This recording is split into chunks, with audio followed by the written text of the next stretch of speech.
Hello. Oh, Steve.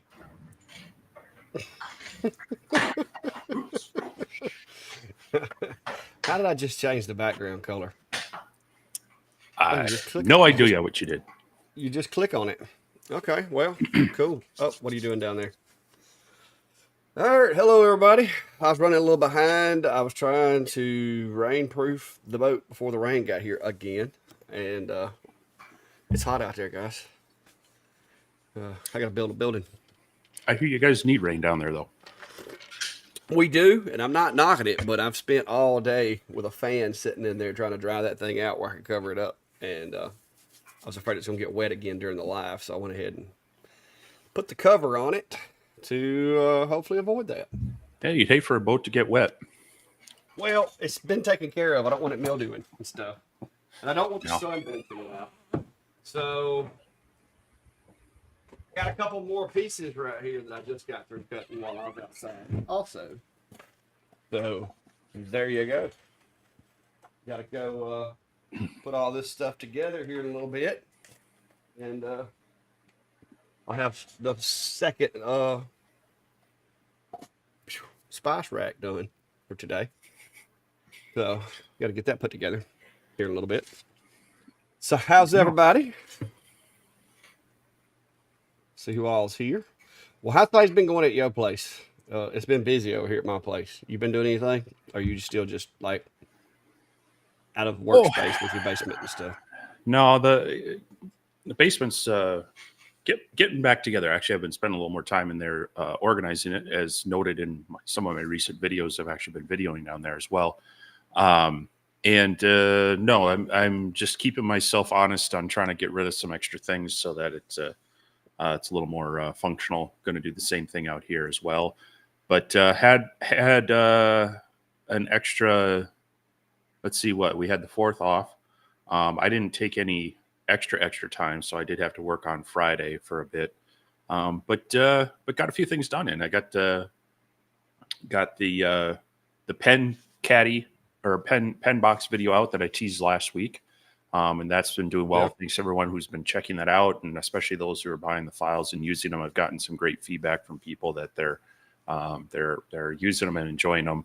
And they're easily modified. You know, the shape of that pen can get modified before you cut it out.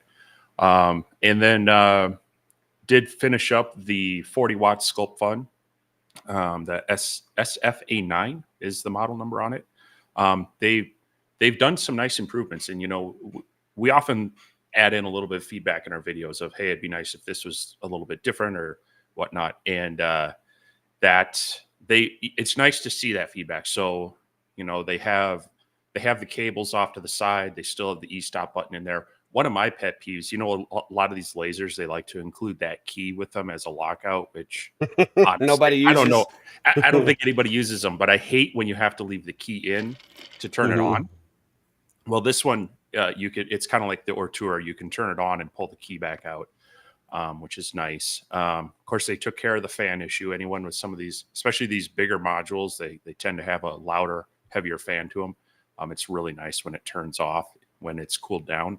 So they've done a lot there. Obviously, it's not a fully enclosed one, and there's definitely some things, but it's a pretty decent laser. And so I'm going to be doing a little bit more with that. I still have their rotary that I'm going to test out with that, and I'll probably run a couple more projects through that.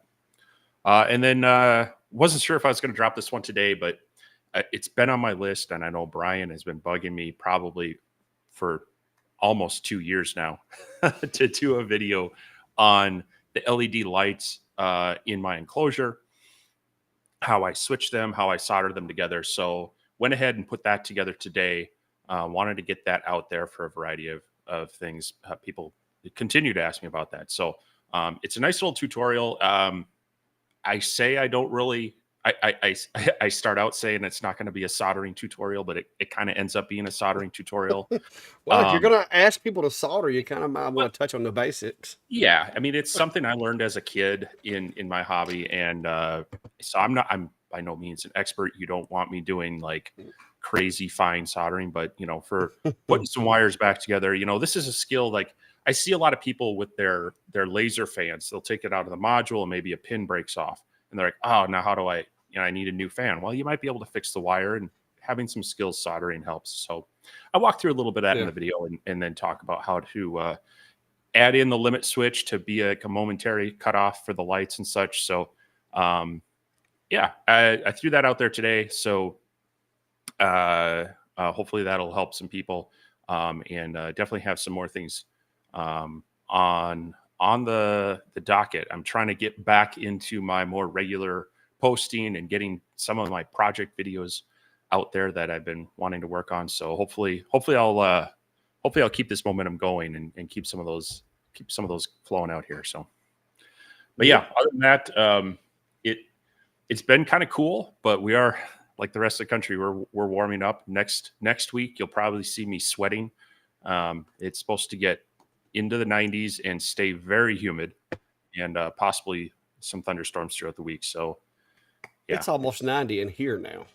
Well, it's like 75 in here, It's it's 82.2. My poor little old mini split.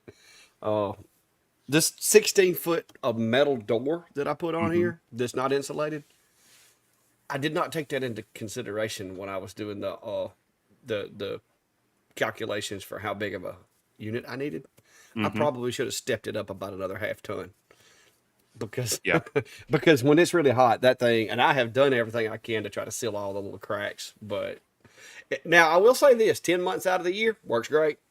It's just this really, really hot time of the year, it's not helping very much. Yeah, well, that's kind of true for my shop up here. When I built this place, I wanted it to be. It was really supposed to be a 2-car garage with a little bit of shop space. It is now.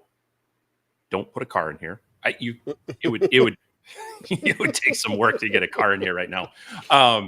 But with that in mind, I wanted to make sure I insulated it and such. So, it's kind of 2 months in the summer and 2 months in the winter. It sucks. And that's without active, in the winter, I do run a small heater out here. In the summer, though, I haven't had really any cooling other than fans. But even like last night, I was working on something late that kind of started the job and didn't really realize, that's going to take a little longer. I was out here till about 12:30 last night babysitting a job. Well, the temp got down below, it was like in the mid to low 60s. So I opened up, as many windows as I could to let some air through. And that definitely cools things down in here. And it stays pretty moderate. But like you say, it's just those kind of couple months in the extreme seasons where it gets really bad. So, yeah. Burn car print. That's a great idea, but the problem that I have is mine's not a garage door per se. It's one of those barrel doors, and so it's hard to put anything in it because when it rolls back up, it will make the roll bigger. And I've thought about trying to just coat this part of it with some of that, real thin insulation to see if it would help. And I'm not ruling it out. I've even considered going and getting myself a couple of those big moving blankets and just taking some magnets and trying to stick it to it while it's down, and then just snatch them off if I need to open it to move something out or whatever. But it hasn't been being a problem until like this past week. It's just gotten so hot outside. And then today I'm running the lasers, and I've been running Enclosure Zilla, which is better because it kind of keeps that hot air. It goes into the enclosure and gets blown back outside. But I've also been running the MK2 as well, and it's just sucking air out of the shop, blowing it outside, which creates a draft somewhere else and brings hot air in. So that didn't help at all. Hopefully this heat will break a little bit soon. That brings up a good point. When people are talking about their smoke extraction systems, especially if you're in a smaller area like this. I mean, this is basically a 1-room area. If I'm trying to exhaust air out, I've got to bring that much air back in. So when people are saying, "Hey, I've got an inline fan and I'm still smelling smoke," well, you still may be starving the fan, even if your enclosure's got inlets, but your greater space doesn't have the inlet. So you got to displace that air. Yeah, I hear that a lot. I've got 500 CFM and it's not moving any smoke. Well, that means you're starving it. Yep. A 500 CFM fan cannot move 500 CFM if it's not allowed to come into your building. Luckily for me, I have a cat door, which basically is just a plastic flap. So when I fire up an enclosure, the cat door will literally sit there and do this. so so it allows enough air to come in, but the negative to that is I'm pumping out a column of air 4 inches around constant, and it makes it hard on the air conditioner. Yeah. So I try not to run machines that don't have a outside air intake when it's really really hot or really really cool. But I had to get some cutting boards done today, and so I just bit the bullet and did it. Yeah. Well, Mark says they had to clean the honey. He had to clean his honeycomb today. Use Simple Green, as y'all discussed past couple weeks. Was absolutely impressed with how well it worked. Use it straight undiluted and washed off with water. Yeah, especially if you can kind of just let it, spray it on and then let it just soak for a little bit. That's going to take 90% of it off there. It's just going to work as a bit of a degreaser and break down some of those that residue and such, and then it should clean off fairly simple. And that's why I by the gallon. So, it's a good all-purpose cleaner. It's non-toxic, biodegradable. So you don't have to be worried about too much about getting on your hands and other things. So I still wear gloves because it's a little bit messy, but good stuff. That and LA Awesome cleaner in the spray bottle, both are very similar and good cleaners for 90% of stuff. Don't use it on your lens. Still use your pure alcohol in that, but yeah, I had to clean the MK2 earlier before I did the cutting boards, which happy to report it's actually been staying really clean. The nozzle was a little dirty, the little shroud was a little dusty, but all in all, the lens didn't have hardly anything on it. So that was a good sign because I have really been running a lot of it because I did that job for May and I've done a few cutting boards and stuff. And I'd be honest with you, I couldn't remember the last time I cleaned it, so I figured that means I probably need to go ahead and clean it. So, so I did that today before I did the cutting boards.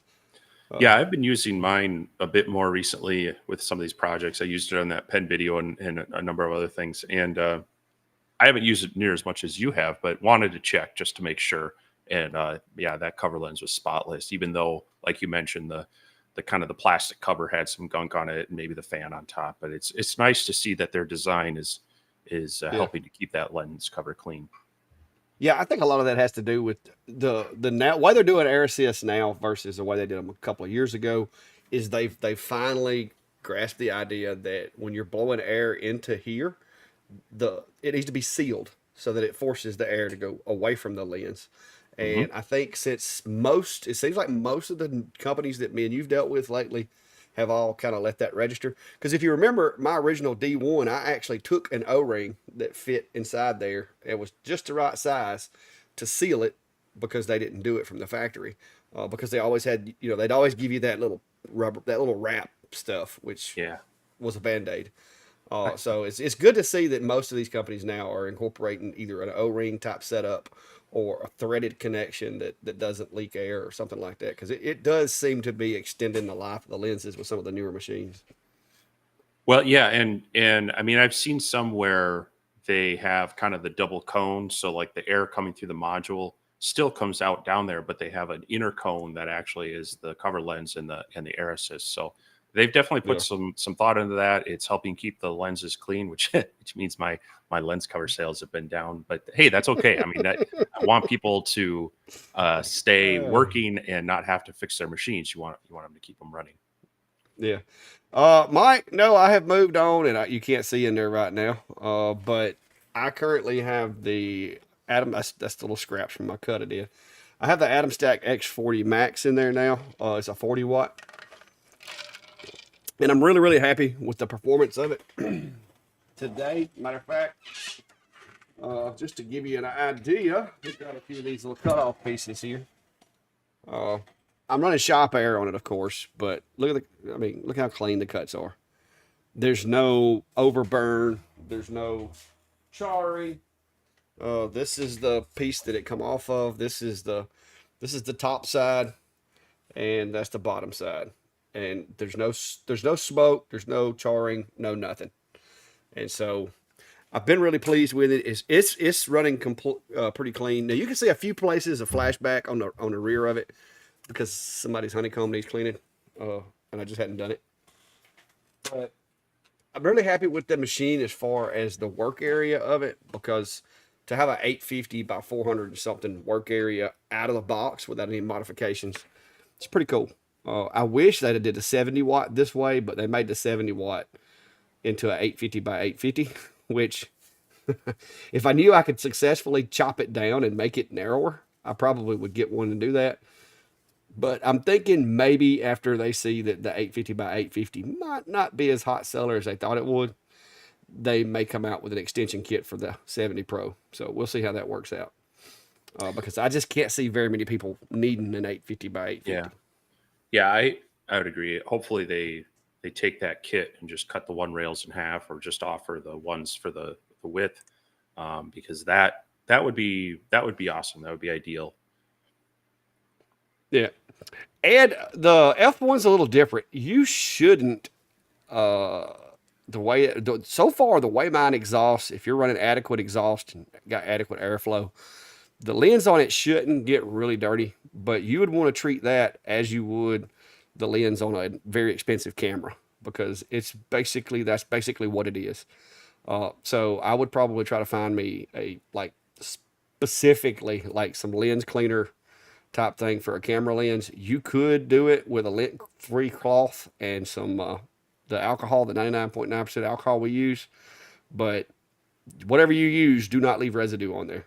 Uh, and make sure it's a no scratch cloth because that's not an easily replaceable lens like the ones that we typically clean in diodes. So be very careful not to scratch that thing because if you put a scratch way up there, it's going to dictate to really big problems on the surface of the material. What's your thoughts? I mean, you think we'd be safe to say that the isopropyl alcohol would work with the appropriate cloth? Um, yeah, I'm just not sure if they have any coating on that. You know, some camera lenses do have a bit of a coating on there, but most cameras also allow you to put filters, and even just a an ND filter acts as a good dust filter. You know, so it's kind of like the cover lenses on the smaller laser. Definitely, yeah, a lint-free cloth, and I would make sure it's probably worth buying a pack of them, and each time you clean it, just use a fresh one, just to ensure that you don't Yeah, transfer some dust. Because yeah, if you get a scratch on there, your laser's going to hit that, and it's just going to start fracturing and frosting that lens, and it's going to give you some problems. So definitely finding maybe you can get the kind of the one-off lint-free lens cleaners and such, and so they make them for cameras and even eyeglasses. That's what I would be looking for. Something that's going to dry quickly, that's not going to leave residue, that's not going to have any yeah, any lint or anything left behind. Yep. yeah. I would think, and like I said, I don't know exactly what's in them, but I bought some of those. Just the basically it looks like a little hand wipe. You tear it open and Hmm. it's a cloth, and I use it to clean my Ray Bans with. And I would think there wouldn't be any kind of oils or anything in there that could be harmful to the laser. But that would be the one thing that you need to make sure of is you don't want to leave anything on it, but you don't want to deposit anything on it either. You want it to be Right. just glass, like real literally squeaky clean. Yep. Yep.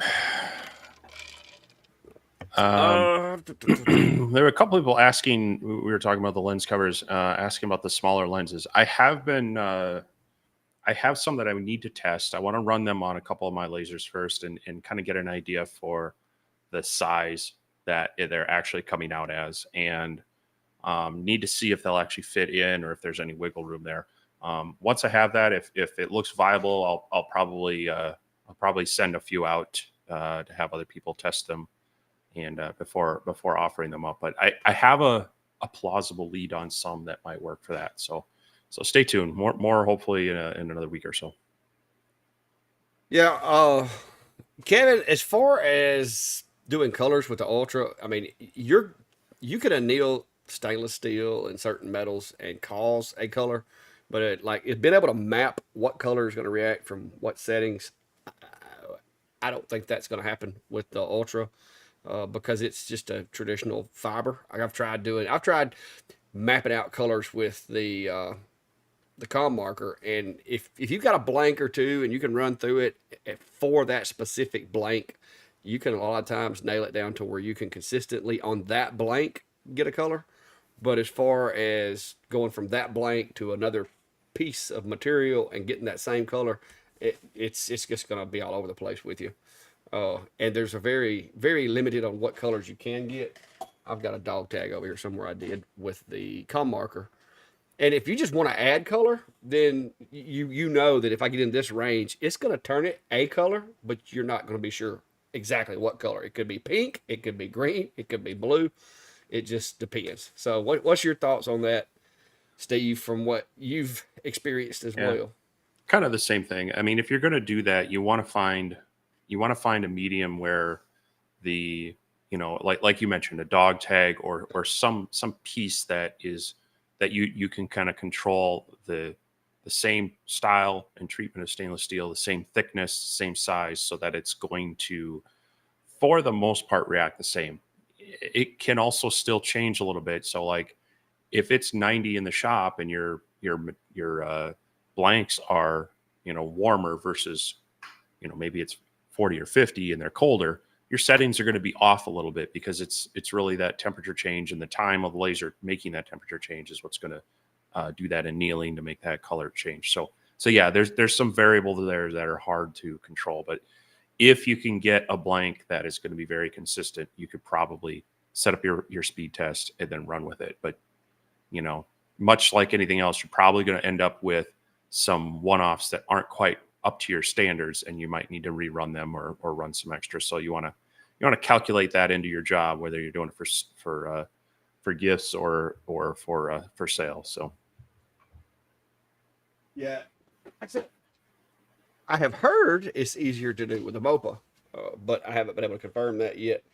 Hopefully, here soon, I will be able to confirm or deny that, but we'll see how that works out. I'm supposed to have a 30-watt MOPA coming, but we'll see if it shows up. And if it does, we're going to play with that. Now, that'll be one of the things that I do want to see if I can do, because right now, the 20-watt fiber is the strongest metal marking machine I have in the shop, whether it be the Ultra or whether it be the Com marker.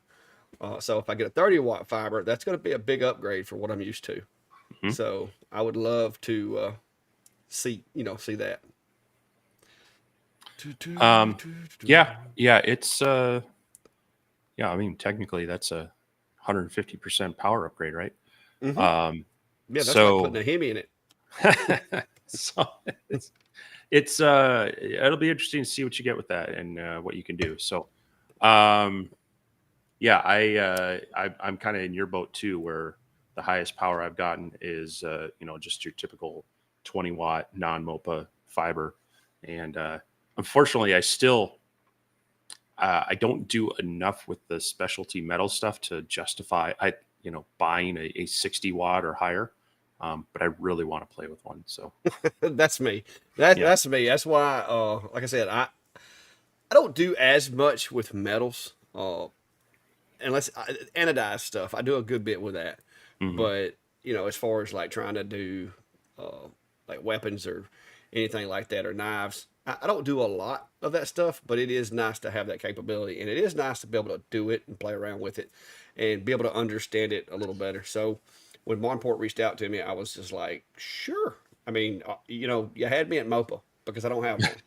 Yeah, Uh, Even though it's only a 30-watt, I understand that. But if they want to let me play with a 30-watt MOPA, not going to complain. So we'll see. We'll see how that turns out. The good news is they were going to send it to me, and they sent me a coupon code. That's how they do things. yeah, And I yep. took my coupon. I went in there. I put the machine in my cart. Used my coupon code, and got all the order confirmation and everything. And then the next thing I know, I get an email from them going, "Hey, that machine's out of stock, so it's going to be delayed. Is it okay if we upgrade you to like the next level Oh, and just okay. send you that Nice. one? It actually Nice. has autofocus where this one doesn't." And I'm like, I guess. So, so I apparently the one I'm getting is going to have autofocus as well. Very cool. So let me see. Let me see. I see some back and forth something about tagging people or something. Yeah. It's probably some of my anti-spam bot Well, no, I think it's measures. because they're coming in from one's from my channel, one's on your channel, and if they're not in Oh, the okay. active chat room, they're not going to be able to do it. So yeah, Yeah.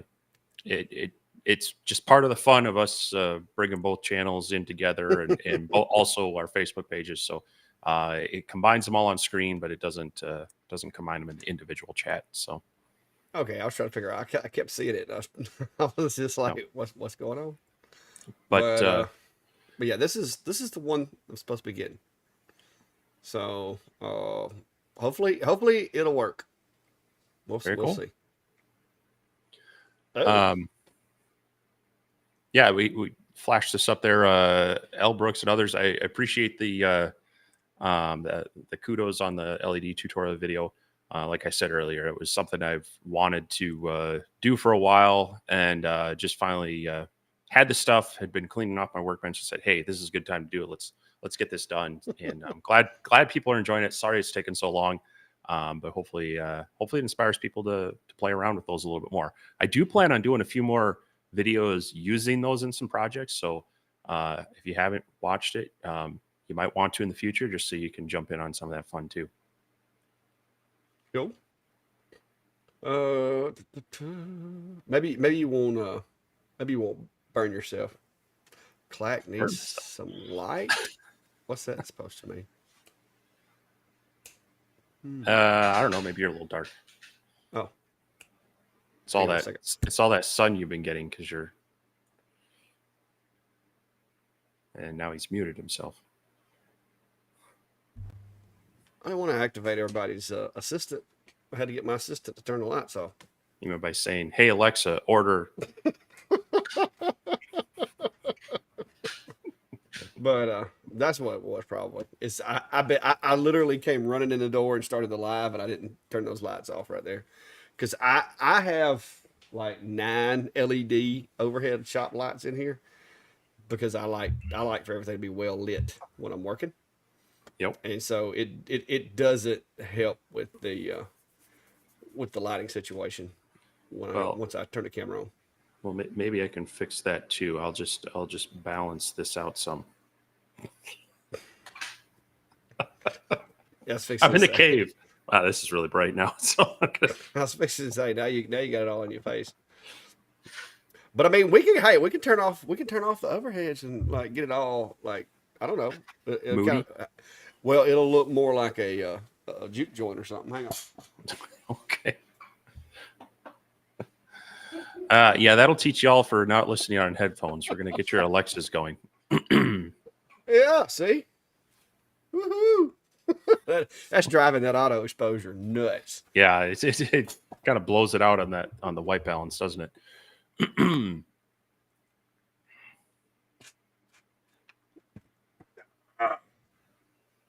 Well, there you go. But yeah. See that I just have all those on smart outlets and smart switches, just because inevitably I'll go in for the night and forget to turn a light off. So, well, I do it because it's just cool. Well, I like being able to tell the shop to turn lights on and off, and lasers on and off, and air compressors on and off, and like you said, if you forget to turn the air compressor on and you sit on the front porch and you hear it, brrr, you can just turn it off. So it's cool. It's a little crazy, but all right. Oh, so what you got going on, guys? What's everybody doing? Oh, I knew this was coming. Let's see. I'm surprised I haven't got any hate mail from X-Tool yet. I like the Ultra. You haven't woken up yet. Yeah, I like the Ultra itself. I like. Now, is it better than a 20-watt like regular fiber? If you want the capability to do blue and fiber, I guess that's the case, because it is kind of cool how you can put one layer is blue, one layer is fiber, and back and forth. The conveyor, when they said they were going to send me the Ultra, and he asked me if I wanted a conveyor, I told him I did not, but somehow or another it showed up anyway. And I tested it and I gave it a try. But to me, it just wasn't. I'm OCD. I throw away a lot of blanks because I screw up using jigs sometimes. And so it would break me. I would have to charge twice as much for stuff if I was trying to bulk out ink pens or trying to bulk out stuff with it because it did not pass my quality control. And so, as you can see, the Ultra is over there, but the conveyor is not attached to it. It's just not for me. If I needed the ability to do longer items and that was the only machine I had, I would use it for that. It's okay. It's acceptable for that. It did a good job. The automatic batch, even in that format, I'm not going to use the batch format. I don't use it on the P2. I've tried it with the P2. I've tried it with the F1 Ultra. It's just there's limitations when you're working with a single camera source.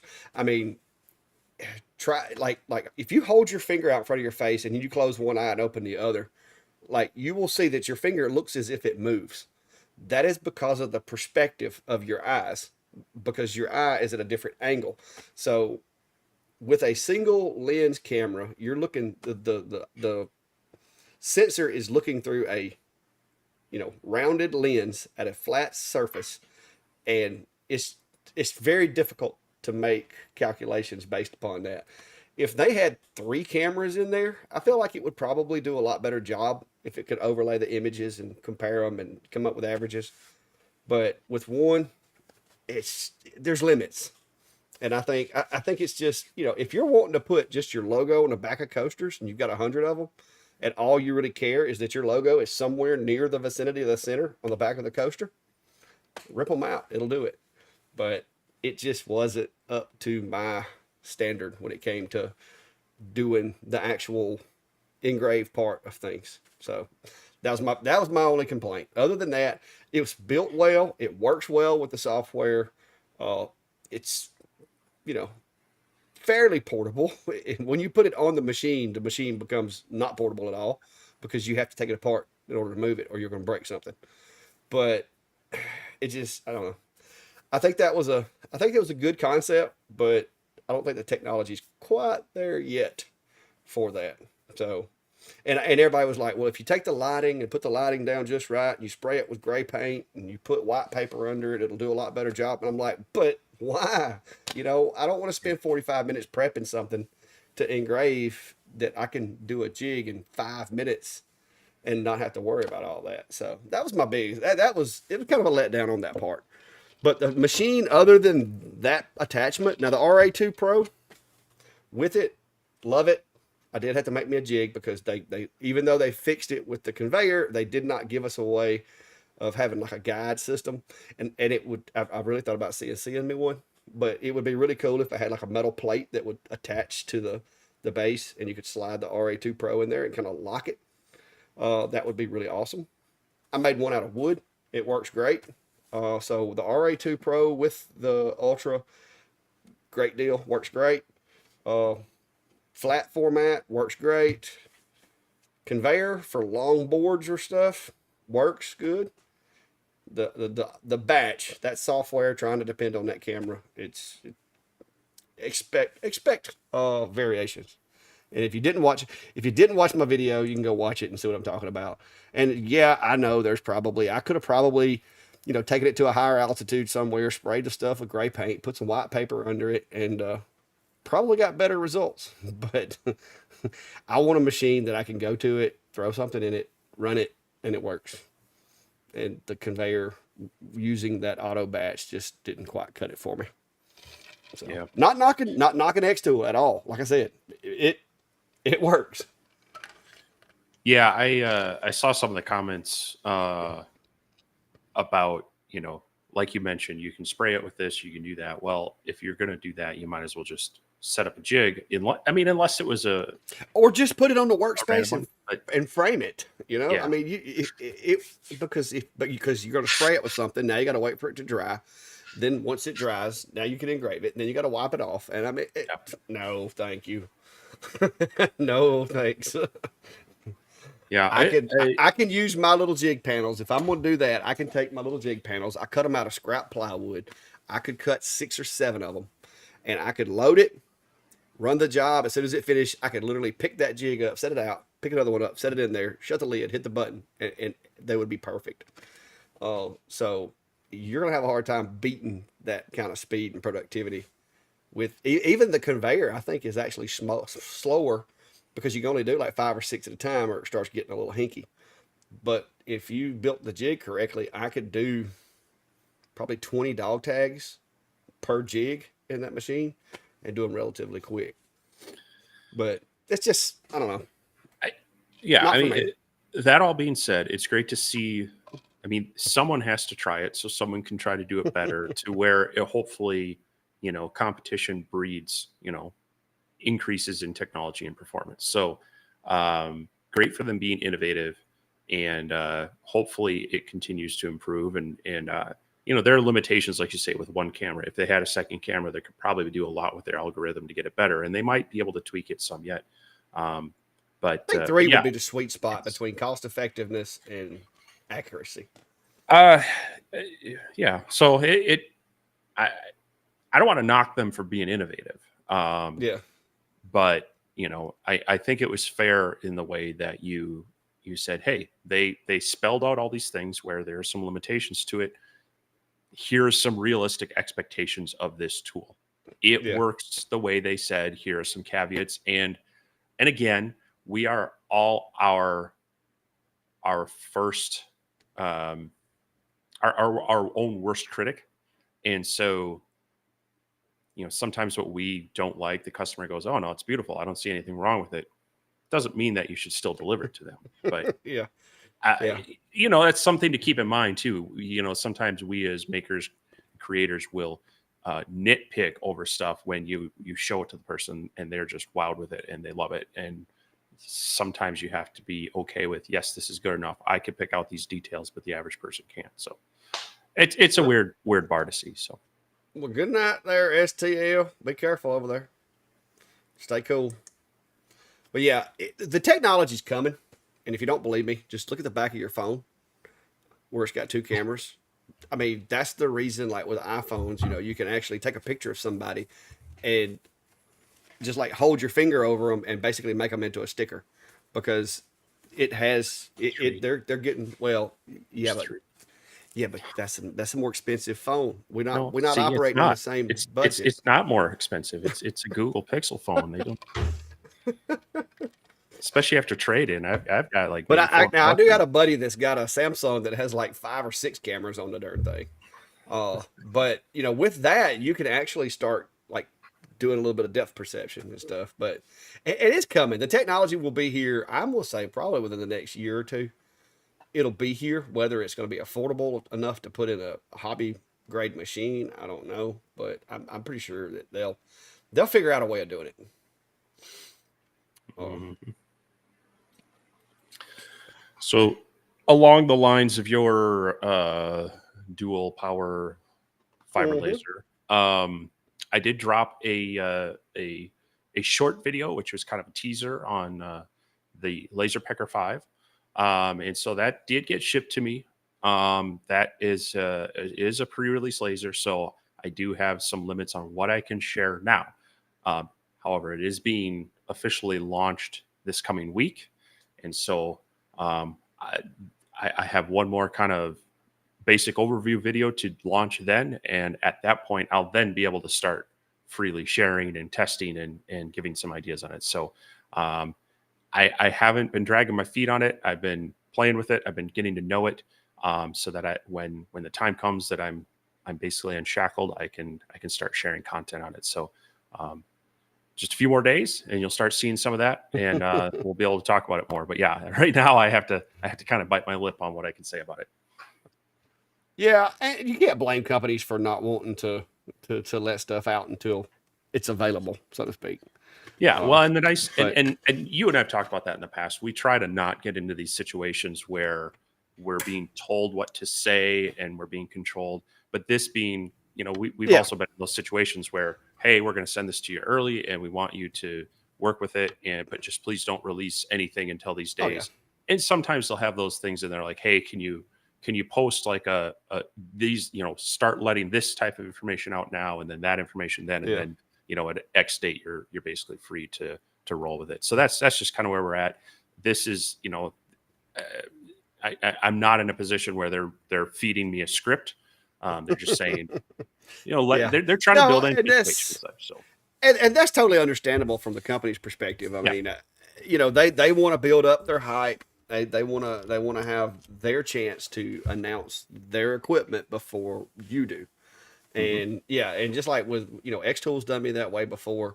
A couple of other companies have done me that way before, to where they're like, "Hey, we're going to send it to you, but don't release anything until we do our live. After we do our live, like immediately after our live, you can release whatever you want."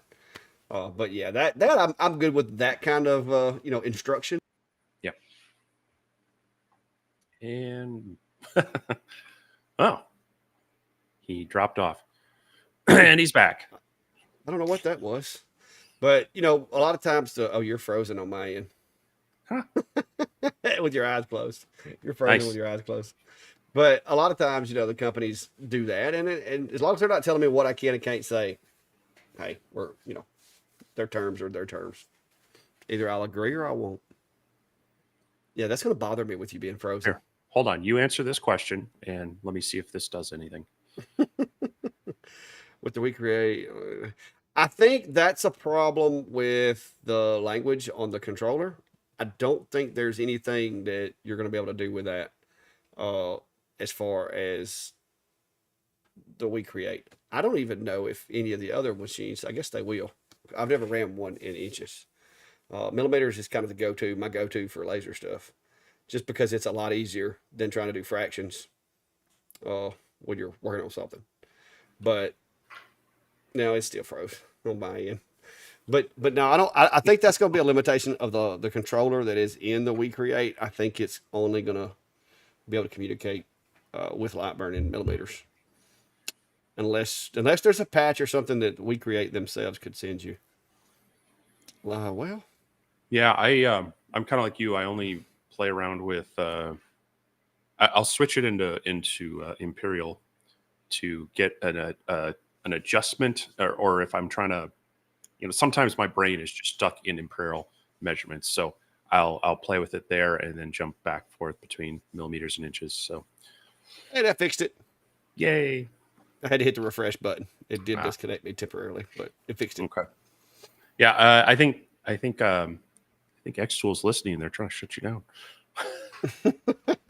No, like I said, hey, I say good things when I have good things to say, and it is at the end of the day my opinion. I'm not like I'm not like the laser expert guy. I do try to keep my perspective as someone who just bought this machine and wants to use it to make things. And I consider the fact that, not everybody's going to have like state of the art freaking studio with ultimate lighting. And you know what I mean? I try to keep my reviews and put myself in the position of most other people, because most folks is working in a space that's similar to mine. It may be smaller, it may be cleaner, it may be not as clean, but most folks that watch our channel are not in a $100,000 studio clean with perfect lighting and all that. So I try to make sure I'm doing it from a user's perspective. What are you trying to adjust to focus? No, I just noticed some of my lights are still off. You said I didn't have all those fancy studio lights. I'm like, yeah, well, it's still dark in here. Yeah, no, I agree with you there in that. I mean, I try to approach my reviews of I take the advertised information, what they say it'll do, and I put the laser in my shop and say, okay, what can I reasonably do that? And and so then one of the typical ones is like, oh, we can cut through 30 millimeter wood in a single pass. And I'm like, A, not always. Also depends on what kind of wood. B, that's not realistic. And so I will take that and say, with this type of wood, so like clear aspen or poplar, some lighter weight hardwoods, and maybe 2 or 3 passes at the speed, you can get a reasonable cut. I think that's more of a fair expectation to place than, oh, I'm going to be able to slice through this in one pass. Yeah. So yeah, And we joke about you bashing on Xtool there a little bit, but no, I feel that you weren't really bashing on it, and you were saying that it was, this is what to expect. It does this, and Yeah. I've seen people go both routes where Mhm. they'll kind of gloss over it and hope people don't notice that the quality wasn't there, or they'll be Well, like, this thing's horrible, you shouldn't buy it. I think you were very honest in saying, hey, it does these things at this level. If that works for you, consider it. I well, here's that's the right there. thing, and maybe this comes from my career and doing what I do, but I watched a lot of videos of other people doing it after I did my first couple of sets of stuff with it, and I'm like, man, what am I doing wrong? So I watched a lot of videos of other people. I was watching the night that Xtool revealed the Ultra, and they themselves ran it in the live, showing what it would do. Hmm. And even in the live, Xtool showed that okay, these aren't perfectly centered, but they're pretty good, and it'll do that. But I did watch a lot of videos, and you watch these guys. They're like, "Hey, we're gonna run this batch on this conveyor," and they put like 20 items down, and they send them through there, and you watch 20 items go through there, and at the end of the video, they're like holding up 10, going, and it did really good on the items I ran. And the first thing I'm thinking is, where's the other 10? You know, so I didn't want anybody to be thinking that I was trying to jazz it either way. I mean, I didn't want it to fail. I didn't want it to succeed. I just wanted to test it and see what it was capable of. Yeah. And that's what I did. And like I said, maybe there's some stuff. I had one guy made a comment that who would lay stuff in that kind of a idiocracy formation or whatever anyway. And so I went immediately over to Xtool's website and the marketing video that they have of it batching stuff out. And they did the same thing in their Yeah. marketing video. And Yeah. that's what I'm trying to recreate. They didn't have them laid out in a jig running them through there. So, I was trying to recreate what they showed in their video as best I could without wasting $30 worth of dog tags or whatever. Yeah. And But yeah. I think with that, you and I both, we have our affiliate links, and we appreciate when people use them, when we influence them for that. But being a salesman is kind of the last thing on my mind when I'm Yeah, doing no. these. I'm approaching it like we have the opportunity to test some of these things and try to put some expectations out there so you can make a more educated decision. I don't want to tell you like you should always go buy this machine, because it might not be the one for you. I want to my review strike here is some realistic expectations for this machines. It's why I don't do a lot of comparison videos. I try to let each one of those stand on this is what this machine does compared to the advertised specs. And I'll throw a few nuggets in there, like yes, this cuts at a similar, like the speed and the power is about the same as other 30 or 40 watts. But I'm trying to just get some information out there for people that are looking into these things to try to find one that will do what they're looking for. And so I think you do a good job of that, and that's why you and I, can mesh so well with these. We approach it from slightly different viewpoints, but we have kind of the same goal in mind. Oh yeah, and like I said, I haven't haven't heard from Xtool, but I have done that in the past. The Xtool D1 Pro, when it first came out, the flame sensor was a pain, and I Yeah. called it a pain. And of course, they patched it a couple times and got it to where it wasn't as near of a pain. And but you have to have the right firmware. So I mean, it is what it is, guys. I mean, Yeah. if the companies were to get too to where, oh, you didn't say all great things about our stuff, we're not gonna work with you no more. Okay, if I want to, I'll go buy one of your machines and do a review on it anyway. But Right. I don't, like I said, I don't need that necessarily. I do enjoy trying it out, and like I said, there was for that one negative on that machine, everything else worked as advertised. Mhm. So. And they really didn't lie about it. I mean, they showed you the video, even on their website, that it was not completely centered.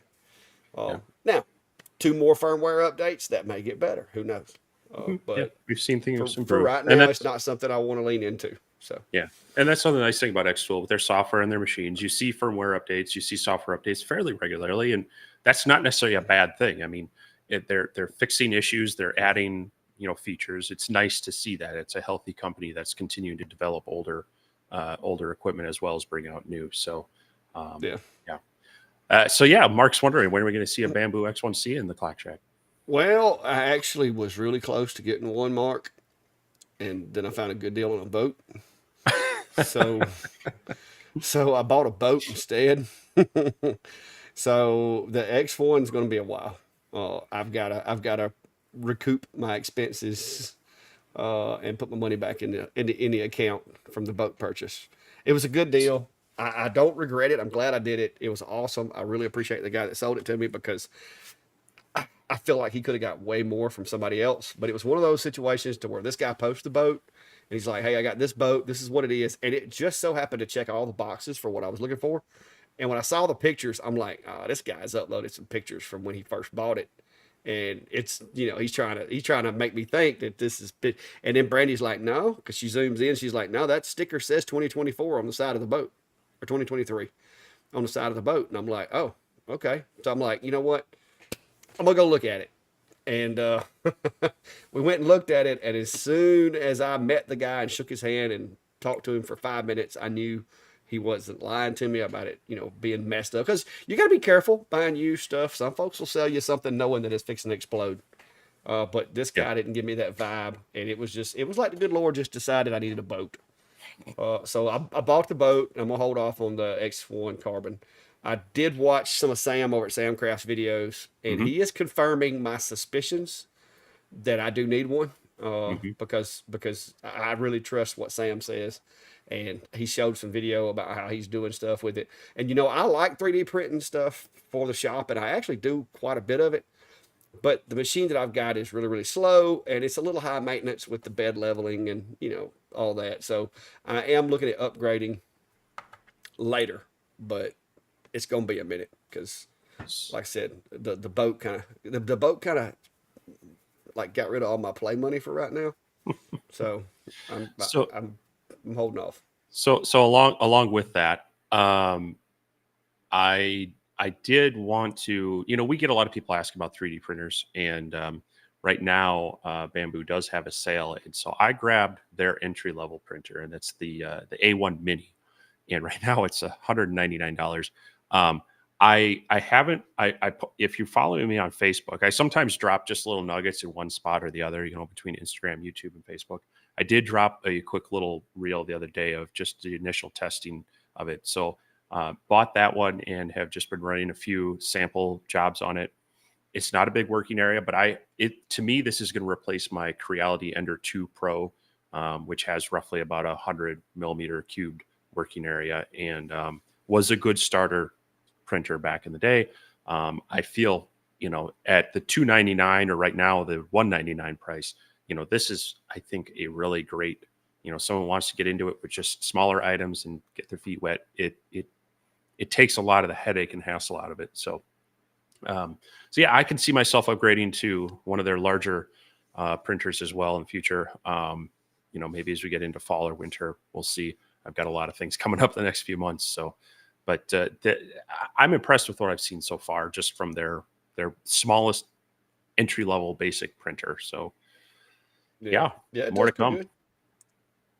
Well, Ed, I have owned a boat or had a boat in the yard or which I lived pretty much my entire life until we built this house here. I kept the boat. It actually used to park right over there where the CNC is.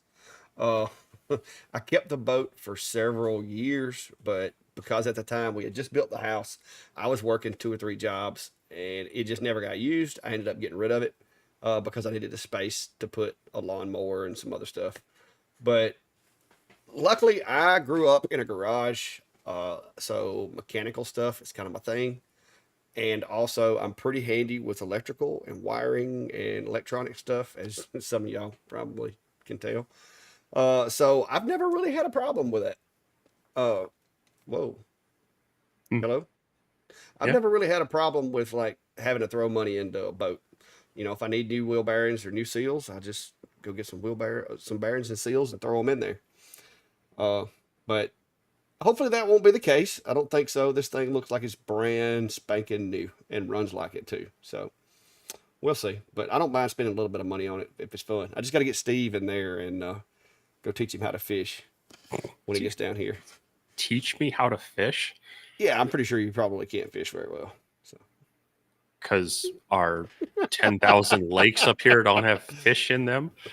well, we'll see. I'm gonna challenge Steve to a fishing tournament next time he comes down here. How about that? Yeah. Uh-huh. I should be more worried about what you have in the water down there. Well, I mean that just don't get in the water, Steve. Well, how are you supposed to catch them? I've seen those videos of rednecks fishing. They go jump in there and they shove their arm in there. Yeah, that's how catfish on their arm.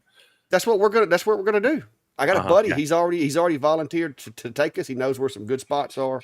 I used to do that right before I got rid of my last boat, and I can tell you I know where there's at least 3 or 4 spots that we could drag a fish out from under every boat ramp, guaranteed. So, and you're a big guy. I mean, you got long arms, so you should actually have an advantage on that. Yeah. So when I'm getting pulled under by something else, I can still reach up and say, "Hey." Yeah. We'll tie a rope to you. We'll That way I can pull you back up. We'll see. But yeah. Dennis mentioned the X-Tool M1 Ultra, another new release coming out from X-Tool.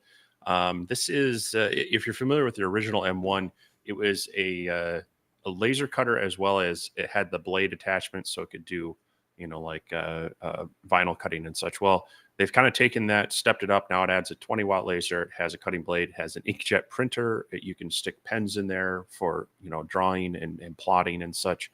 And then they even have a roller blade for thicker cutting of like leather and such. An interesting device. I'm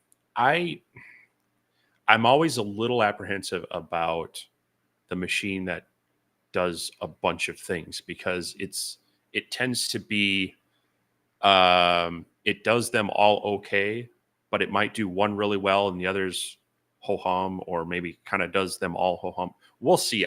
The fact that this is kind of module based and they swap out fairly easily, I'm curious about that. My X-Tool contact did reach out to me to talk about it a little bit. I don't know if I'm actually getting one or not, but if it's the case, we'll like we mentioned earlier, we'll test all those features out. I think this is more towards your I think it's going to be an interesting tool. I think May would be like the perfect person to try one of these out, right? Because it can do a lot of the paper cutting. You could print on it and then you can cut out around it. That would be, I think, what. Hey, I think X-Tool should send you one, and then you could do a partnership kind of thing with May on this. But yeah, an interesting thing. She tells me to stay in my lane, so I'd have to include her. Well, if I get one, then I'll just have to tag her in it and say Clack made me do this. Yeah. Oh, yeah. But yeah, that looks like an interesting machine for people who do general crafting. Like I said, May's crowd would probably love that thing. It would be a hit at some of her events, I'm pretty sure, because it does have a lot of different capabilities for it. But yeah, let's see. Somebody was asking earlier what a burner phone is. If you're having to ask that question, you probably don't need one. And the people will give you different definitions of what a burner phone is. It's basically supposed to be an untraceable phone, but most people don't actually know how to keep it from being traceable. And so even though they call it a burner, it doesn't meet the expectation. But a true burner phone is one that cannot be traced back by any means necessary, which is really tough these days. Because there is a way to find out who bought a phone. Most situations. And generally it's going to be the reason it's a burner is you use it like once or twice and then you get rid of it. If you make more than one phone call on a burner, then it's no longer a burner at that point, because you're mapping yourself out and you're also collecting who all you called, and it's a mess. It's basically being used by people who don't want to be found. Yeah, that's usually that one phone call that you need to make, and then you're done. Because any more than one phone call, it's no longer usable. Yeah. Kelly's asking, what do you recommend for fume extractor for indoor use? Have We Create, can't really afford the air purifier from there right now, so I'm using my machine outdoors, but the heat is making it rough. Unfortunately, unless you're willing to spend a lot more money than your recreate cost, you're not going to be happy with the air purifiers for more than just occasional minor use. They just that the filters are going to get clogged up too quickly and they're too expensive to be used consistently. So I have a couple from one from Xtool, one from Monport, and they're great. I use them at like events where I want to cut down the smoke. And this I don't even really use them indoors too much. Because it does not take long for them to get clogged up, and then they stop working, they stop moving the airflow, or you're still continuing to smell it. So the best situation is if you have a window you can put your machine near. Get yourself, you can make yourself like a cutout. So you take the outlet from your recreate, and then get like a piece of foam or piece of plastic, something that you can kind of fill the gap, whether it's a sliding or lifting window. You want to be able to cut that to the size of your window, put it in there, maybe get some, the foam rubber window sealant there, and just have that piping out. And that's kind of the inexpensive way to do it. Just know that if you have a screen on the outside of that, it is going to pick up some of the residue, and the vapors are going to kind of solidify on there. So I caution renters on that. Your landlord might not be too happy about the damage to the screen there, but yeah, unfortunately, to get a indoor air scrubber that's going to really do its job right, you're going to spend, you're going to be in the $2,000 to $3,000 range, and the filters are going to cost you hundreds of dollars to refresh them as well.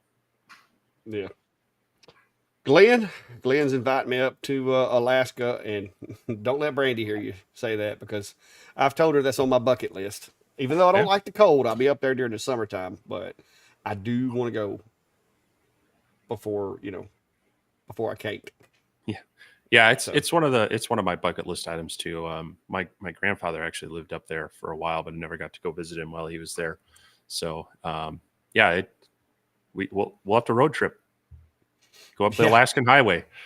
Hey, yeah, and that was the problem with the guy that sold me the boat. Like I said, he, for some reason, he posted the boat, and just as he posted the boat, I was actually in Prattville doing some shopping with the family, and we had just got something to eat, and I pulled my phone up, and it popped up that it was for sale. And so I went up and met with him, and that was his thing, is he had recently had to go through some pretty serious back surgeries, to the point to where he had nerve damage that didn't afford him to have really good balance. And he was just worried that, trying to fish in a boat was going to end up being a bad thing for him. And so that's when he decided to sell it. And so me and him talked about, we compared back surgeries and back doctors and all that. But yeah, that's one thing that I want to do is, like I said, fishing is one of those things I've always enjoyed. It's relaxing to me, about as relaxing as being in here. And I've got a daughter that, we don't have a whole lot of things that we do together, because we're just not really on the same wavelength, but she loves fishing, and she loves riding a boat. She was having a blast this weekend. Now, her older sister was scared to death, because I was having to, you got to see how fast it'll go, right? And so my oldest was scared to death, but the youngest one, you would have thought she was on a roller coaster. She had her hands over her head, just woohoo, having a blast. And I was like, okay, yeah. Well, so me and her are planning on, I'm planning on her being my most of the time fishing partner. But I do have friends and I used to fish tournaments like every week back when I was younger, before we had kids. Brandy worked night shift, and so I'd fish night tournaments. And so I really enjoy it, but I just, over the past few years, kind of got away from it.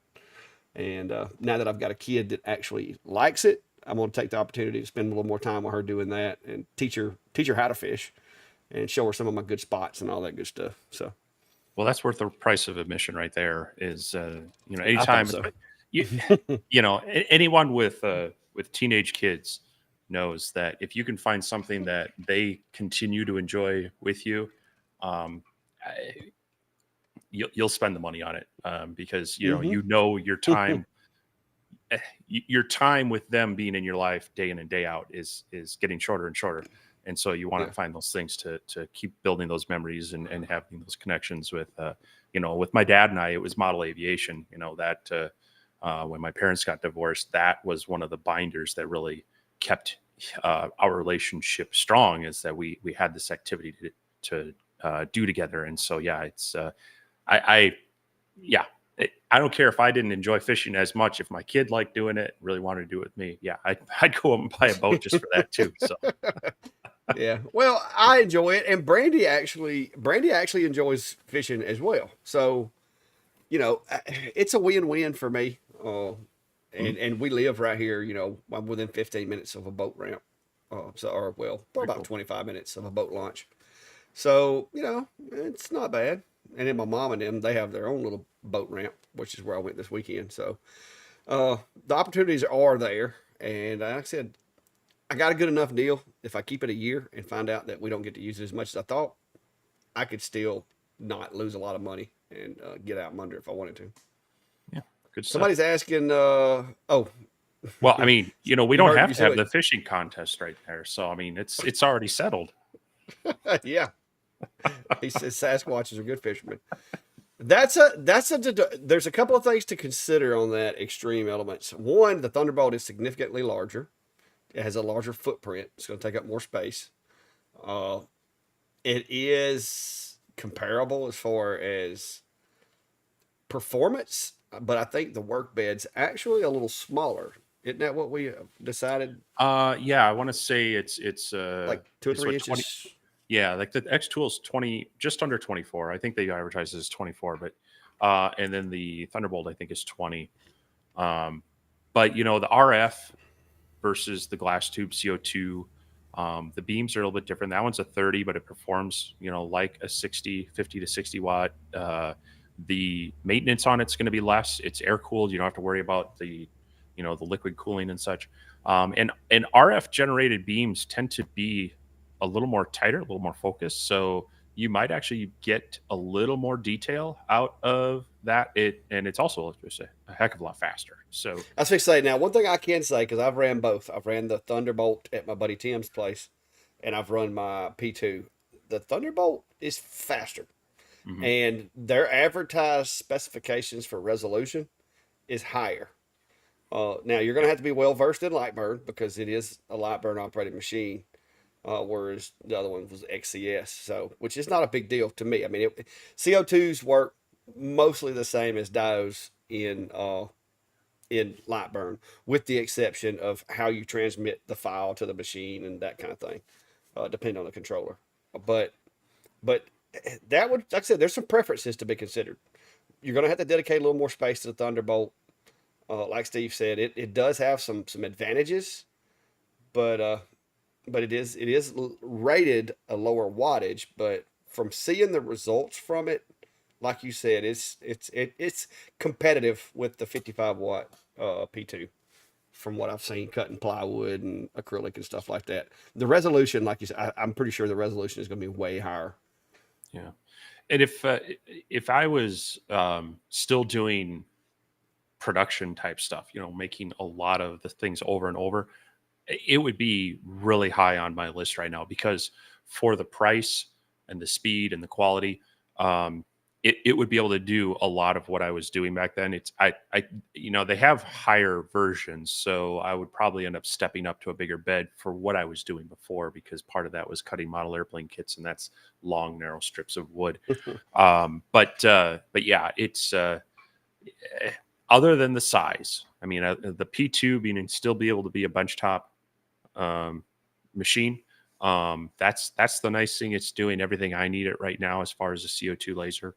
Um, the Thunderbolt would definitely be one I would highly consider if I was needing to get into a higher volume of production. Yeah. Norbert, I'm pretty sure my may showed them on her channel, but it was I made a bunch of challenge coins for her different events. So now there's a coin for each event that she's done. It's a wooden token, almost like the old Dairy Queen tokens that I made. She had kind of kicked around the idea of doing them with acrylic, but we couldn't get them to look the way she wanted them to look. and then this little holder for like a desk or for like your crafting room or whatever. That was what I made, and I made one for everybody that attended her Craft Acropolis event that she had this past month here in Clanton. And when they got that one, they also got uh, like the tokens for events that they had already attended. So they got like some of them got like multiples, and she was wanting to reveal that at the event, and so I was not at in liberty of disclosing it until she did. But I'm pretty sure she made videos and showed those, but she may not have. Jumping back to the bamboo talk for a little bit, this is a really good point. The software that drives bamboo. So when you set up the printer, it asks to join your Wi-Fi network, and it wants to link it to your account. And at that point, it kind of becomes a cloud. I mean, you can still run it offline, which is nice, but it becomes a cloud connected device. So when you sign into any device with their software, be it a mobile or a computer, you can bring up designs, you can bring up jobs that are on the storage on the printer, or you can send jobs to that printer remotely. And you can tell it to hit start. You can monitor it through their built-in camera and such. So it's kind of a cool feature in that once you set up the printer, you don't have to, if you move to a computer, you don't have to like, okay, did I import all my settings and get the slicer set up correctly? Yeah. You just kind of pull them back down from the cloud. So, but it can still run offline, which is the key. It's that anytime you say cloud software, people are like, oh, I don't want to have to be connected to the internet just to use it. Well, you can still run it independent. It just interfaces with the cloud, so you can send stuff there. And, Yeah. and that's one thing that I really really need, that because my 3D printer is actually inside the house. Mm-hmm. Perimeter alert, driveway. And so I have to I remote view it from in here and start it and all that, but I have to power it up first before I do that. So that would be very neat for it to be like that. Mm-hmm. So you're gonna buy it yet? Have we convinced you? I can't get it right now, bro. I've depleted. What part they're on sale? They're on part sale. I've depleted my play money. Oh, just ask Uncle Visa. No. Well, we're a little over halfway through tonight's live stream, so I'm gonna put my obligatory plug in for our laser engraver community map along with our Facebook group. There should be links down below in all of our descriptions there to view the map, as well as a form to add it onto that, as well as if you are a member of Facebook and want to join the community, you can do that there. So the map is kind of a fun tool to look at, see who of our community of our combined viewers have put their pins out there. You can drop your name or business or your username out there, and then just like city, state, you don't need to put your physical address out there. And you can see who's nearby, or if Clack and I or Clack or I, we're not necessarily together, traveling, and we want to do a meetup, we'll be able to see, yeah, there's some people around here. Let's try to figure something out. So hit that link down there. I try to refresh it a few times through the week, and definitely during the live stream, because it doesn't do it automatically. I have to manually update it, but just kind of a fun thing to we keep trying to grow it. And if I can double check here, we are over 500 now. So it's been going on for about, I want to say 9 months. So we got another quarter to go. It'd be great to see that number continue to increase. So check it out, and join that if you want.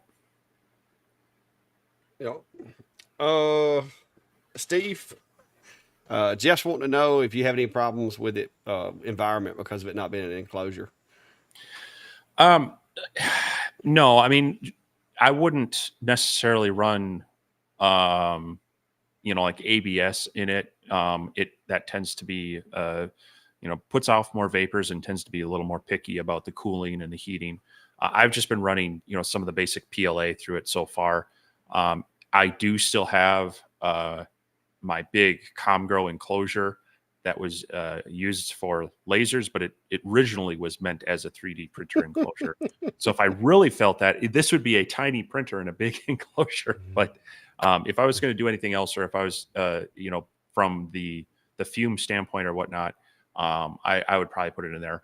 I do run it in my basement shop where I can turn on my vent. I just disconnect it from the laser and just kind of set it near the 3D printer if I want to try to evacuate any of those fumes. But I do tend to be a bit cautious about any sort of VOCs that I'm putting into the house and in the shop there, and try to vent them out. But there again, just kind of paying attention to the materials you're using would be even if you have the enclosure, it's got to deal with them somehow. So Jack said, "There goes the trash cans." You can tell folks have watched the video when you start seeing that. But yeah. Valerie says that she's in the middle of nowhere down there around Chris. I guess she means Chris Gallagher. So yeah. Oh, she's in the middle of nowhere, not as far as Chris. No one within a couple of 100 miles of me. Woo! Wow. Well, you get west of the Mississippi, and technically I am, and you get a pretty sparse population until you get to the West Coast. So yeah, and that's not all bad. I was just having a conversation with my sister about, she's up in the Twin Cities metro area, and I'm like, and she's been there a while and missing the peacefulness of being out in the country more. And I'm like, well, here in Mankato, the greater Mankato area is maybe 100,000 people if you really go out a few miles. But I like that I can get anywhere in town in about 15 minutes. But I'd also love to I'd like to know my neighbors are there, but I'd love to be able to maybe not see or hear them quite so easily. Yeah, I have that problem with my neighbors. They're always wandering up to the fence and mooing at me. Yeah. But Deborah's asking, how well does bamboo burn and cut? I believe you touched on this before, so can't seem to find it. So what's your thoughts on that, Steve? How well does bamboo engrave?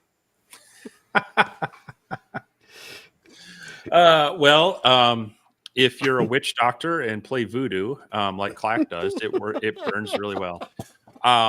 No, it takes a special laser and a little bit of playing with it to get it really dialed in.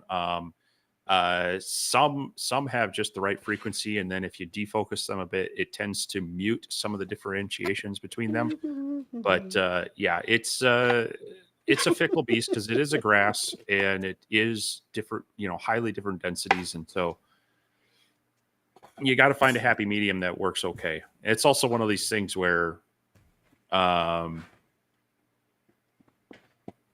think the end user is going to be less picky about it than I would be. So, yeah. Oh yeah. Well, I will tell you this: if you try to do it with your laser completely in focus, you're going to get a lot of that black that washes off. You're going to get some of that engraves, but it looks like it turned white. The focus plays a bigger role with bamboo than it does any other material that I deal with. And certain lasers actually do better at bamboo. The three that I can say do the best job with minimal, intervention. Like I said, like some of these people were telling me, I mean, if you like, put it in a perfect scenario, then I guess all of them would. But the simplest ones to get good results with bamboo are going to be the MK2. The We Create does a good job with bamboo. The Alpha MK2 or the original laser Algo Laser Alpha. Those two did a really good job. And I think it's got something to do with the controllers in those machines, the pulse rate and just the way that it works. But I've gotten really good results also with like the Atom Stack. I mean, pretty much any diode I can get good results, but it just seems a little easier to come by with those three machines for some reason.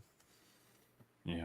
But about 2 to 2.5 millimeters high focus makes a big difference with bamboo. Yeah. So this is a good point. You don't want to necessarily enclose any electronics when they're dealing with heat. But much in the same case, I would make sure air is flowing through from my laser. I would want to make sure that I have a fan pulling that air out and keeping it circulating. So I would be venting this outside if I had a concern. But there again, with certain materials, ABS being one of them, it actually kind of wants a certain air temperature, it wants a certain plate temperature, and then it wants to cool it at a certain rate. So that's where having a purpose-built enclosed printer that it can kind of internally control that heat helps a lot. So, but it's definitely a good point. You know, you want to check the manufacturer for any environmental operation. I mean, it's the same with the lasers. They all have kind of don't operate at below this temperature or above this temperature. And we've seen people on both spectrums where they, you know, in winter they're having trouble with their lasers, and in summer they're also having trouble with them. Just they, you know, operationally they want to be like us. They want to be comfortable. So yeah, too much heat in electronics is not a good thing. mm-hmm. Or us Northerners. Yeah. Let's see.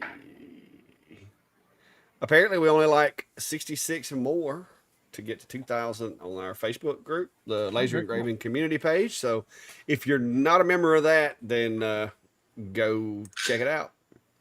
And let's see what else we got here. Oh, also, for some of y'all may not know, there's been a lot of discussion over like us doing different things and different stuff with the YouTube channels.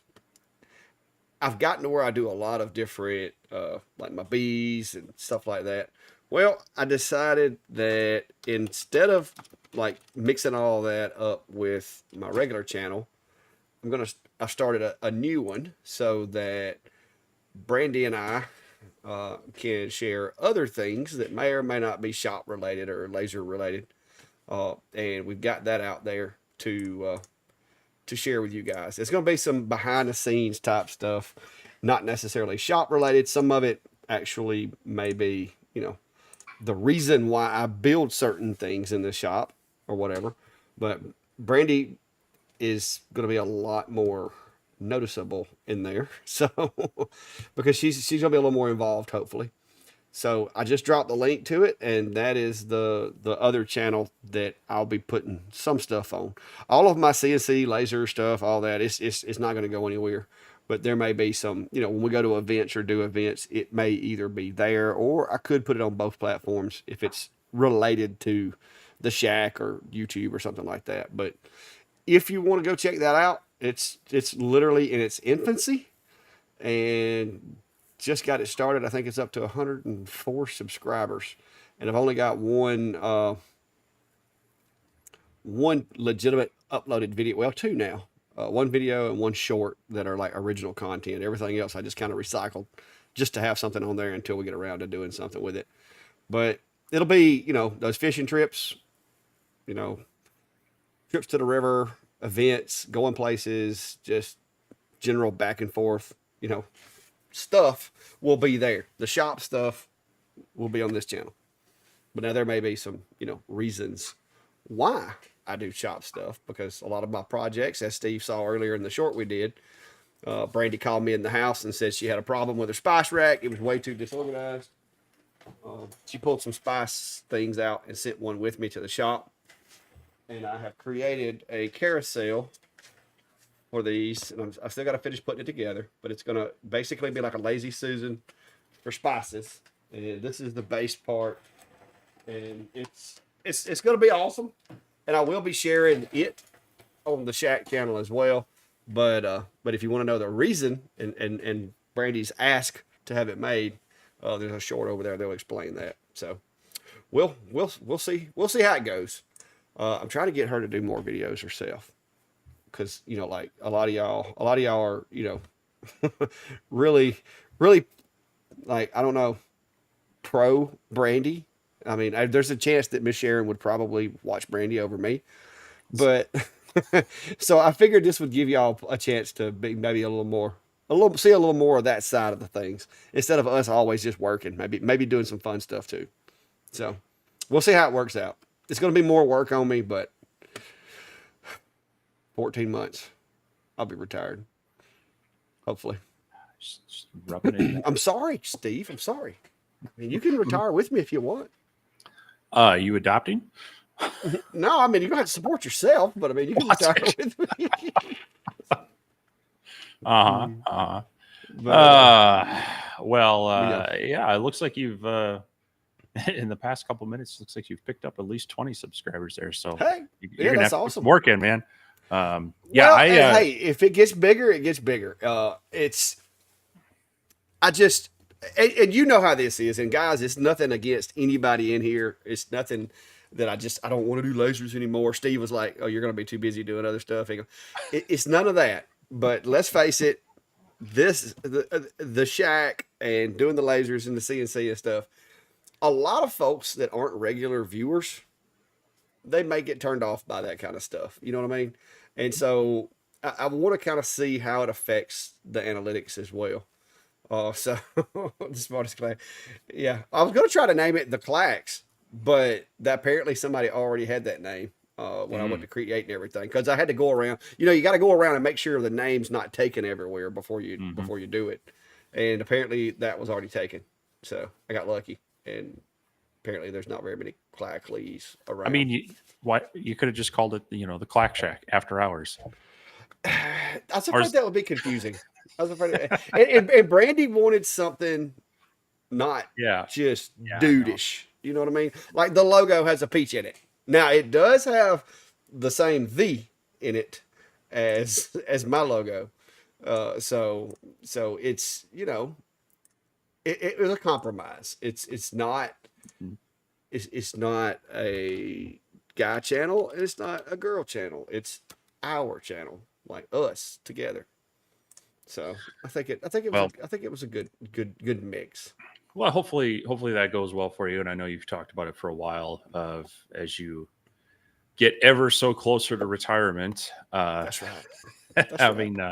having another focus, or allowing this one to stay focused, but allowing you to be able to share more stuff out there. And I've kept my older content. I mean, my channel used to be more about it's always been about my hobbies, but hobbies change over time. And so it used to be more about my RC hobby and such. And now it's more about workshop stuff. And I don't really sprinkle a lot of that in here, but I do drop, like stories and occasionally posts like on my Instagram page about, my airplane stuff and some of the other things.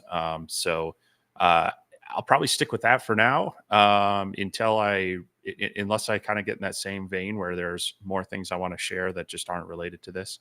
But it'll be fun to see where that goes. And maybe you can get the family more involved with some of that. And so best of luck with it. I know I'll be watching and supporting. So. Well, I think it'll be something cool. And Brandy is not as accustomed to the camera as I am, so y'all just understand and bear with us. Before you see any Brandy by herself solo, it may be a while because she's going to need some training on some of the cameras, unless she just does it with her phone and then brings it in here for me to edit. So, but she's really good with computer stuff, and so it won't be long. She'll figure it out. Hey, do not eat the spices, cat. Do not mess with the spices. Yeah, but for people interested in doing some of this themselves, don't be afraid to use your phone. So the LED video I did today, did that all on my phone. Now I do have the key to that is audio. I do have a special lapel type Bluetooth microphone that connects to my phone as well, and so that helps provide quality audio. But you can definitely produce some decent content just with your phone. You don't need to go all out just to get started. No, and for people that like the B videos, I got a new camera. I tried using the glasses the other day. It was terrible. GoPro's kind of hard to deal with, but I got this little guy, and it's pretty awesome. I've been using it in a lot of my B-roll. You've probably seen video from it already, just didn't know it.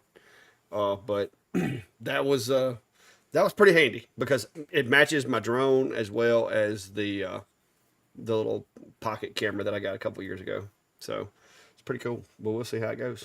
Mm-hmm. I haven't figured out how to go live on it yet, but you're supposed to be able to. So we'll see. we'll see how that works out. Yeah, because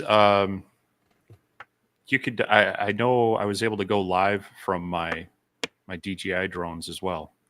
Yeah, but this So is no, is you had what's it cool. right. This is what's cool about it right here. Watch this. You put that right here. All right, and then you take this little guy. It's got this little piece here that goes with it. It just like magnetically sticks there. Oh, yeah, and you got a chest rig. It'll also work on a hat. So both B-roll and B-roll. So yeah. Come on, I keyed you up, and you're not even going to do it. What? Your soundboard. Oh, but y'all don't like my soundboard. Well, it ain't working no way. They pushed out an update. I knew it was going to break it. It did, but it ain't working no way. So, but yeah, it's pretty handy. So when I'm doing stuff like working on something here, doing things, I can use this, the glasses, the GoPro, the ZV-1. Between all of them, surely we can get a good angle. If we can't, we just need to quit. But yeah, it's pretty handy. Look at that, Steve. Ooh, pretty handy. Now, I will say, I'm not too sure. I'm not too sure. I don't want to get something to put it in a little more rugged before I go over any open water or anything. Well, it also has the clip-on GoPro mount. Yeah, and that's not terrible, but it's just got these little jaws like this guy does. So we'll see. It's pretty handy so far. Quality's good, and like when you get ready to put it together, it literally just like snaps together. So yeah, pretty decent.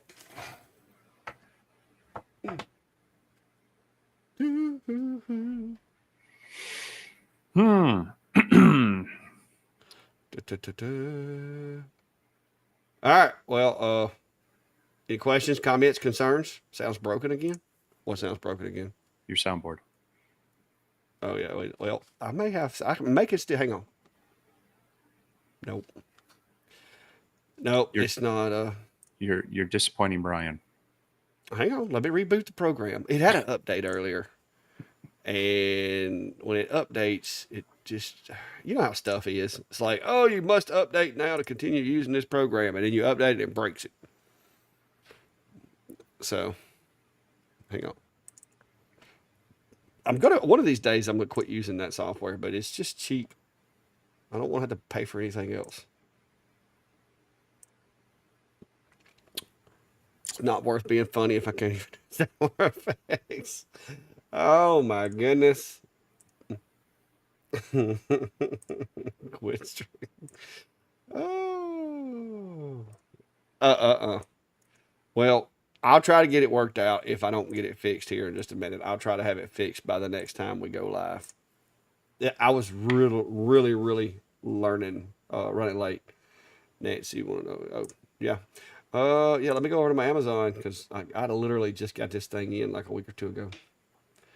I told Steve about it because I feel like it's, for what we do, it's really handy. Now you do have to use. I may have taken delivery of mine yesterday. Oh, did you? Yes. Hey, it's a good little camera. So far, I like it, and the stabilization is actually surprising on it. Yeah, I was looking at that one as well as some of the Insta360 ones. Because of their small size, they can work well on airplanes and such. But this one had a couple extra features that I liked.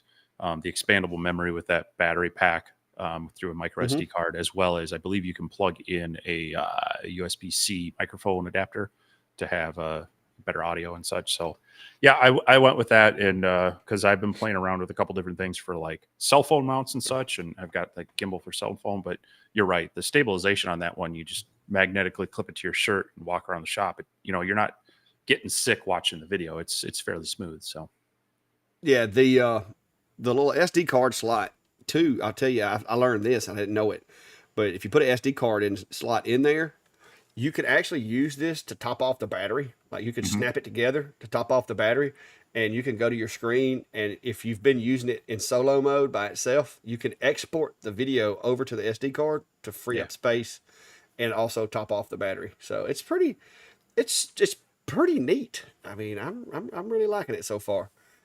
I did a lot of research, and like I said, this is like the third DJI product that I use for video.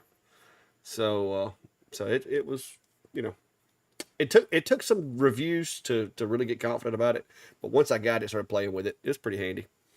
Just drop the link in my channel as well in case people want to see that what we're talking about. But yeah, it's quasi action camera, but it's you know, it's a couple years old, but a lot of even photographers go back to that. It was a pretty good, camera even now. I think it came out in 2022, and 2 years later, they're still recommending it for some stuff. Yeah, well, and me and you mostly do 1080, so it's awesome for doing 1080 footage. All right, where's he at? Where's Brian at? Hang on, where's Brian's comment? Brian. Which one? Here we go.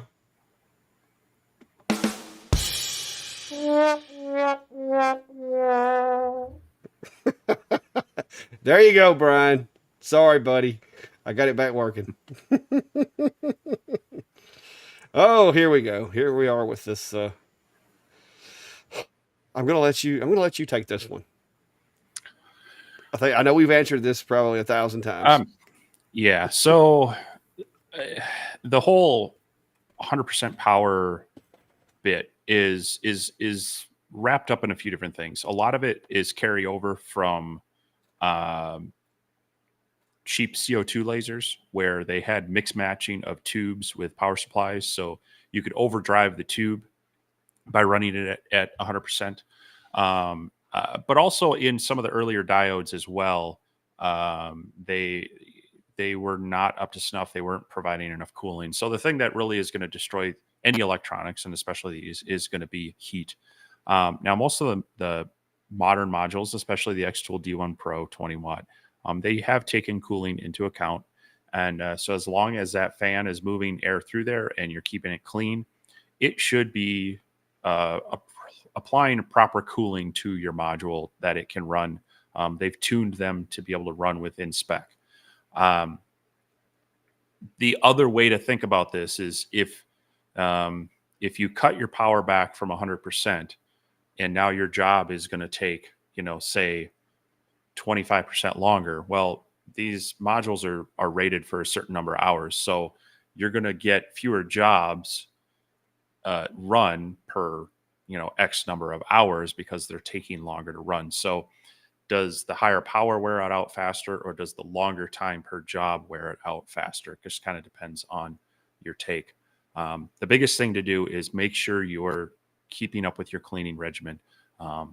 Not only just the cover lens and such, but you want to make sure that you clean out the module, make sure you get the dust out of it, because dust is a huge killer of heat sinks. It makes them not work as well, which means that the heat's going to collect on the components faster. So I don't worry about it. I mean, they're rated for something like 10,000 hours. By the time you run that as a hobbyist, the laser's probably a few years old. And as far as running it as a business, I want to crank jobs out quickly, and I'm okay with maybe losing a little bit in overall amount of work done if I get it all done in a timely manner. Time is money. You want to get things done quicker to be able to bill it out at an appropriate rate. So there's some variables to think about there as what it is, but I don't feel that running it at 100% power is going to degrade it that much faster. Compared to that, you'd have to run it longer at a lower power setting. So that's kind of my take on it, and I'm pretty sure it's pretty much where Clack's going to line up on it as well. Exactly. Like I said, we have went over that many times. I'm trying to throw this together right quick so I can show you guys. Tim's commenting on the camera would make a good body cam, and to a point. I mean, there's a certain field of view to it, so that you're gonna catch what's right in front of you, and it is stabilized, so it should be able to see. But hopefully, if you're in the need for a body cam, you probably have something better than a string and a magnet to hold on to it. But yeah, because we break a whole bunch of clips, so it needs to be something that can, like the ones that we use at work. Like you can bust them, and I can literally fix them in like 5 minutes because everything's like modular. Yeah. And Nancy is saying the camera's perfect for hubby when he goes out on his fishing kayak. Yeah, it's waterproof to a point, I believe. So that'd be something to look at. And or I imagine there's some aftermarket cases for them. But yeah, they have swimming cases for them too. Yeah, so definitely look at some of the accessories for that if you're using that. But I've seen some reviews of people hiking and biking, and it's some nice smooth video. So I imagine out on a kayak where you might have a little bit of rolling from the rowing or some waves, it'd be a pretty good pretty good viewpoint for both the trip out as well as anything he's catching. All right, you got to build, huh? Yeah, that's number 2. This is for the larger ones. I did the one for the smaller ones, which I got my clips in the way. But it's also going to hold the little smaller spices up here on the top. And I got one more layer and a cap piece that goes on here to hold all this together. But it lets them turn, which this ain't gonna turn because of my clips are in the way. So I gotta wait and put the cap on it once I get the clips off because they're in the way here. But there's a spacer down here to allow a little bit of a gap so that you don't get too much friction. Because there's no bearing. There's no bearings. It's wood on wood. So you don't want everything too tight. You want it just snug enough to where it can still move, but it adds stability to the pieces so that they're not just falling off. And so what I'll do once I get everything unclamped is there's one more layer goes on here, and then the little cap piece glues to the top of the dowel. And if you're really if you want to be an overachiever, you technically could drill a hole and put a screw in there as well. But yeah, and I made it the perfect size for the cabinets. So, are you saying you're not an overachiever? No. I just do the bare minimum. Okay. Yeah. Your nose is getting longer, Pinocchio. But yeah, here's the other one. This is the one that's in the house currently. It has smaller holes, so it only holds the smaller spice things. But the cool thing about it is because you see it's basically just a bunch of layers stuck on a piece of a wooden dowel that is glued into that base plate, which is made up of three quarter inch pieces of glue-on.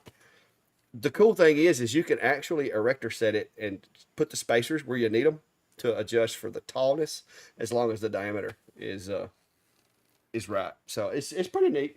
I thought it's a pretty cool idea. I was given a task, and I have fixed it, sir. So there we go. All right. So what's Tim talking about? Needs to be in a. Let's just be in a certain order. Just go. Not sure what that is, Mr. I am a bit of a perfectionist. I'm not gonna lie. But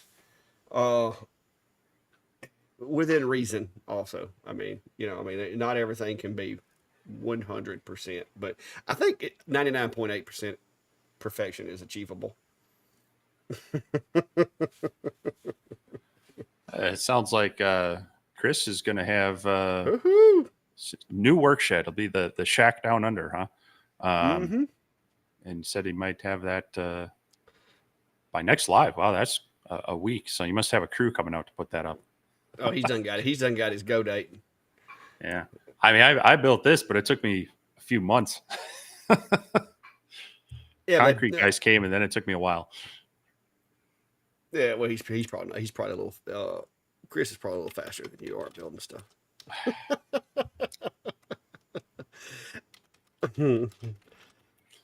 But yeah, well, I got the bulk of it. I mean, I had 2 people helping me. We got it framed up and enclosed and roofed within a week and a half. But then, running electrical and drywall and insulation and all that stuff, not in that order because that would be weird. But yeah, that took a few more weeks.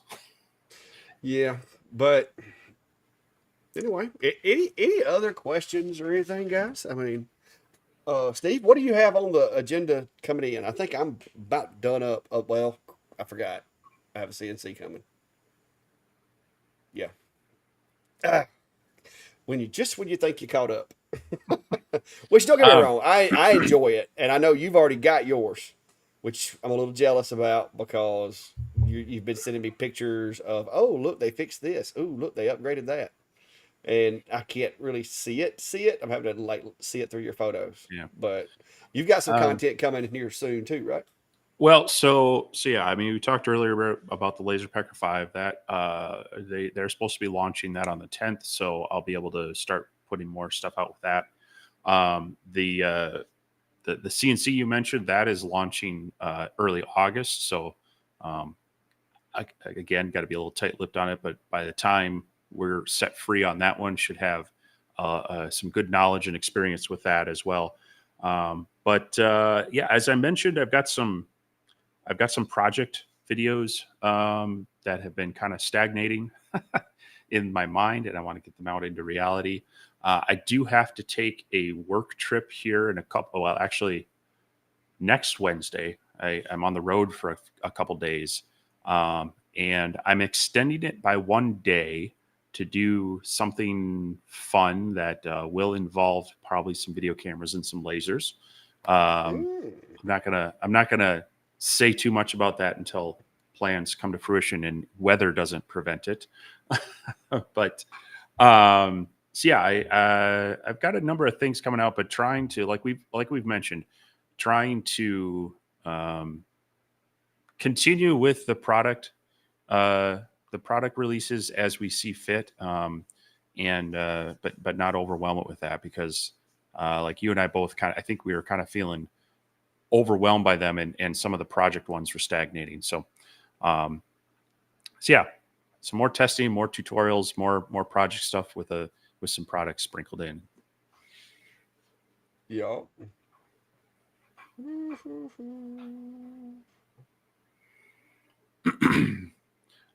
Samuel, I did actually have and still do have. I did a video on it. I still have the Acer L2 36 watt. You can definitely go watch that. The thing that I would say is, if you're looking at that one, take a close look at like the X Tool 40 watt as well.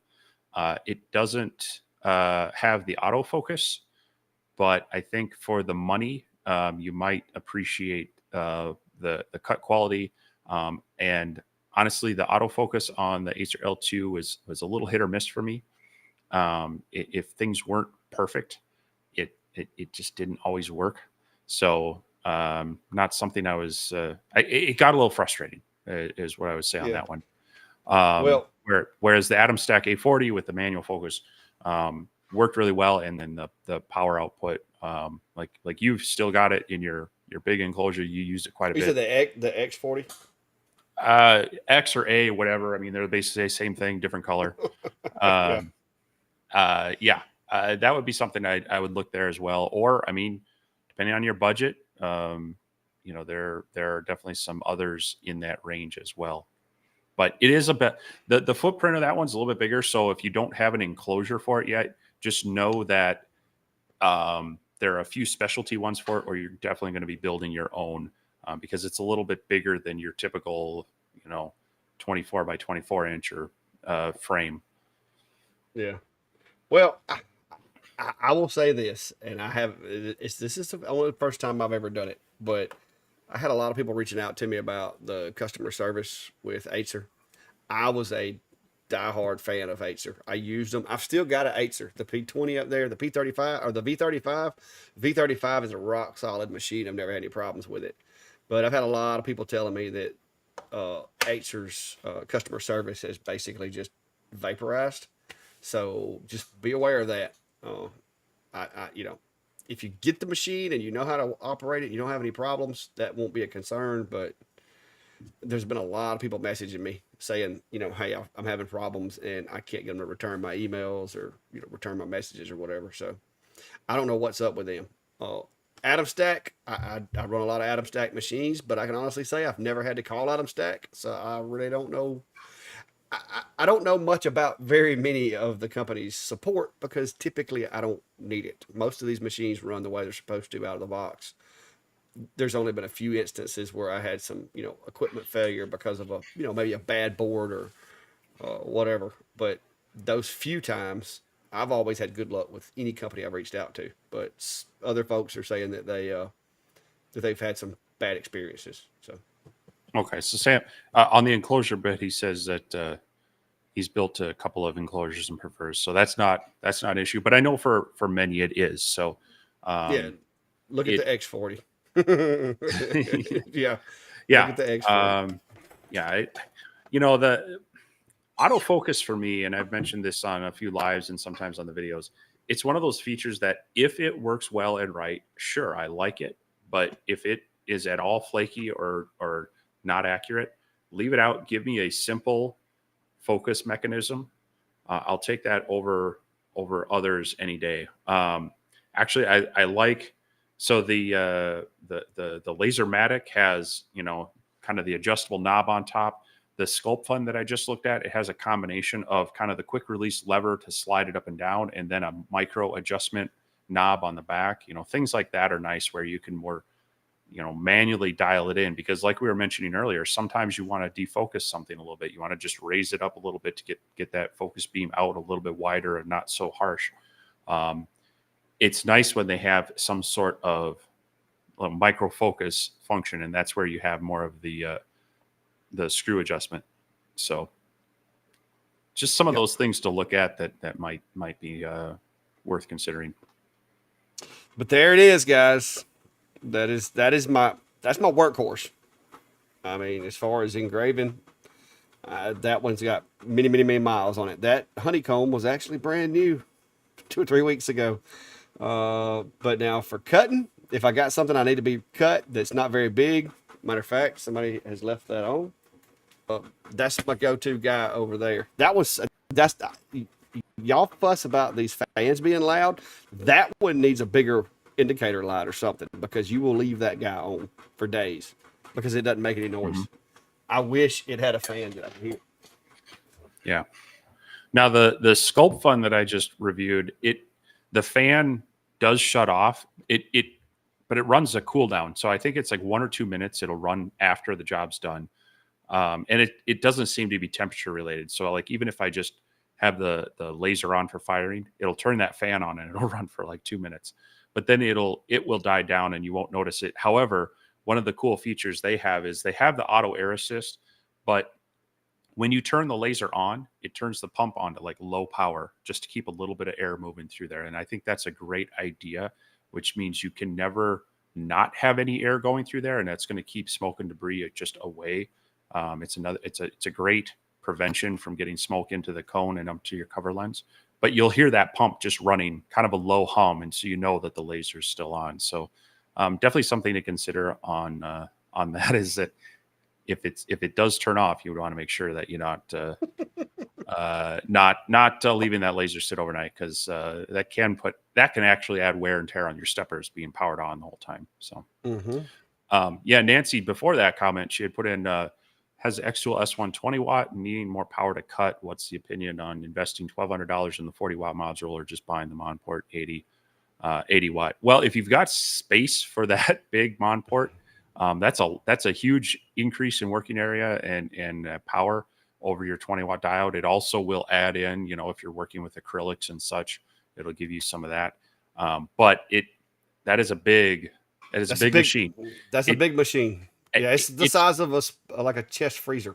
Yeah, and it's going to come on a freight truck, and depending on the driver, they're going to drop it at the end of your driveway, or if you tip them, they might wheel it into your garage. If you have to move it anywhere else in that, and it's going to be on a palleted crate. So this is a bit of a delivery. I mean, there's some logistics with these deliveries when you get these larger CO2s. So just keep that in mind. As far as buying the 40 watt module for the S1, it is a nice module and it will cut well, but for $1,200, I would take your S1 20 watt, keep it what it's doing, and add a second laser. You can get a 40 watt, a full up machine. You can get the 30 watt from Rowley Automation for about $1,600. You can get any one of these, from Atom Stack or the Sculpt Foam one, right in that $1,500 range. You're going to get a decent 40 watt machine and still have your 20 watt available to use as well. So the longer B1, they've got I keep getting emails from them about their 40 watt, but as much as I think the X-Tool S1 is a good machine on its own, I feel their upgrade path to add the other modules is a bit steep. $1,200 is too much to add that to your existing machine. So I would be looking at adding a second machine at that point. Now you can run more work, or if one goes down, you still have the other, rather than if you have that module, now you can only run one or the other. So I would look at it that way. Yeah. Now, Nancy, as far as the lifting, I don't think you're. I mean, could be wrong, depending on your husband's physical abilities, but with an 80-watt Monport crated, it's not going to be. You're not going to be picking it up with one person. You're going to need several people, some pallet jacks, possibly at least a couple of sets of hand trucks. So my CO2 laser, that's about the same size. I can lift one side or the other. There's no way I am lifting up that whole machine itself. As a matter of fact, it will not fit through a door, a regular doorway, unless I take it apart and then rotate it, then have someone help me. So just some things to keep in mind, that these are pretty large machines, and they will take a bit of help getting them moved around.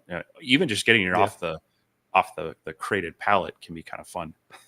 So yeah, it's an investment in space and a little bit of, like I say, it takes a little bit of logistics from that. So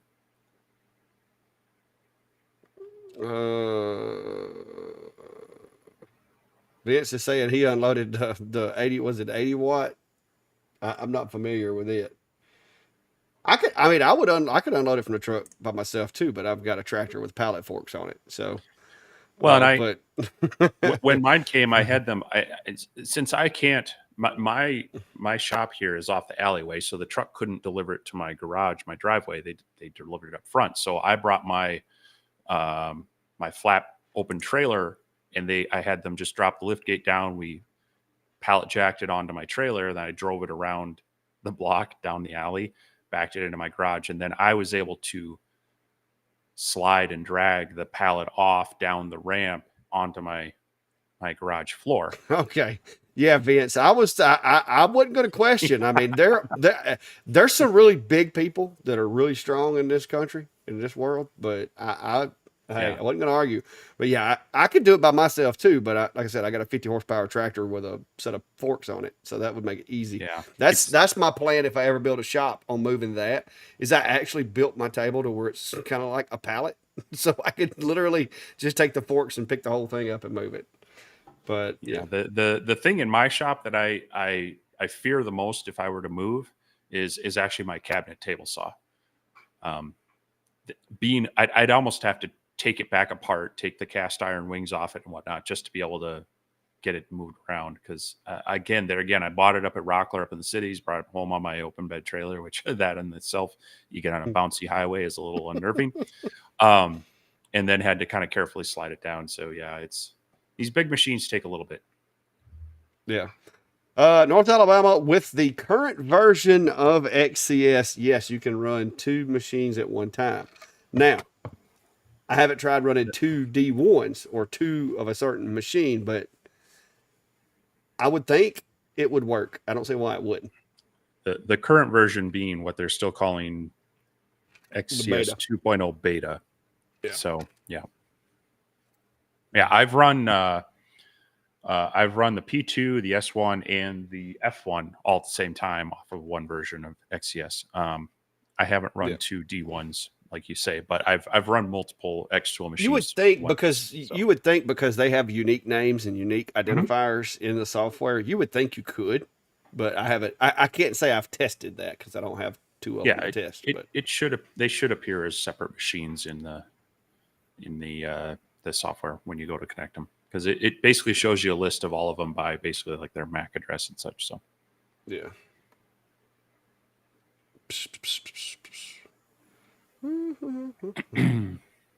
Yeah, Jack, they do like to charge that extra, lift gate. But luckily, when I bought mine, it had said, I made sure that the fine print said that residential delivery was included. And so as much as the original seller was not happy with having to cover that charge, they did cover that. Now, when the shipper called me, sometimes that's a whole nother story, because the LTL freight place will call you, and they love dealing with residential deliveries, and tried to give us a runaround a few times and wait a day or two. And but finally got it out there and didn't have to pay that. But yeah, there's a lot of times there is an upcharge for residential deliveries requiring lift gates. So if you have a commercial place that'll let you drop it off there and you can, schlep it home in the back of a truck or on a trailer, it might be worth your time. Yeah, Mark, I when I got my first when I bought this property and we were getting ready to build our house, I bought it was like a 1989 model tractor, and that was back in 2005. It wasn't but a 28 horsepower, but man, when you're used to dragging brush and moving trees and moving limbs and logs by hand, it is unbelievable what a game changer that is. But then after I got into sawmilling and almost flipped my tractor a couple of times trying to carry logs, I upgraded to a 50 horsepower, and it's really helpful. So,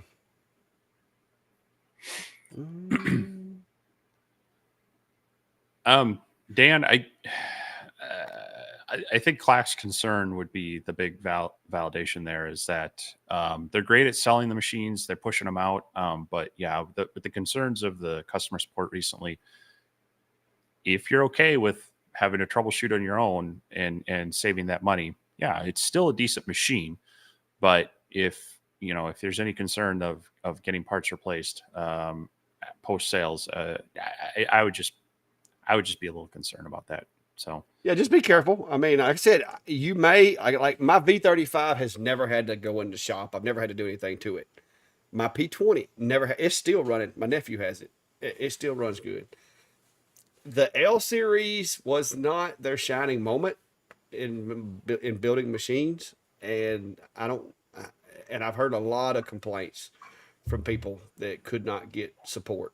Matter of fact, the L2 that I had went down on me, and I couldn't get them to help me fix it.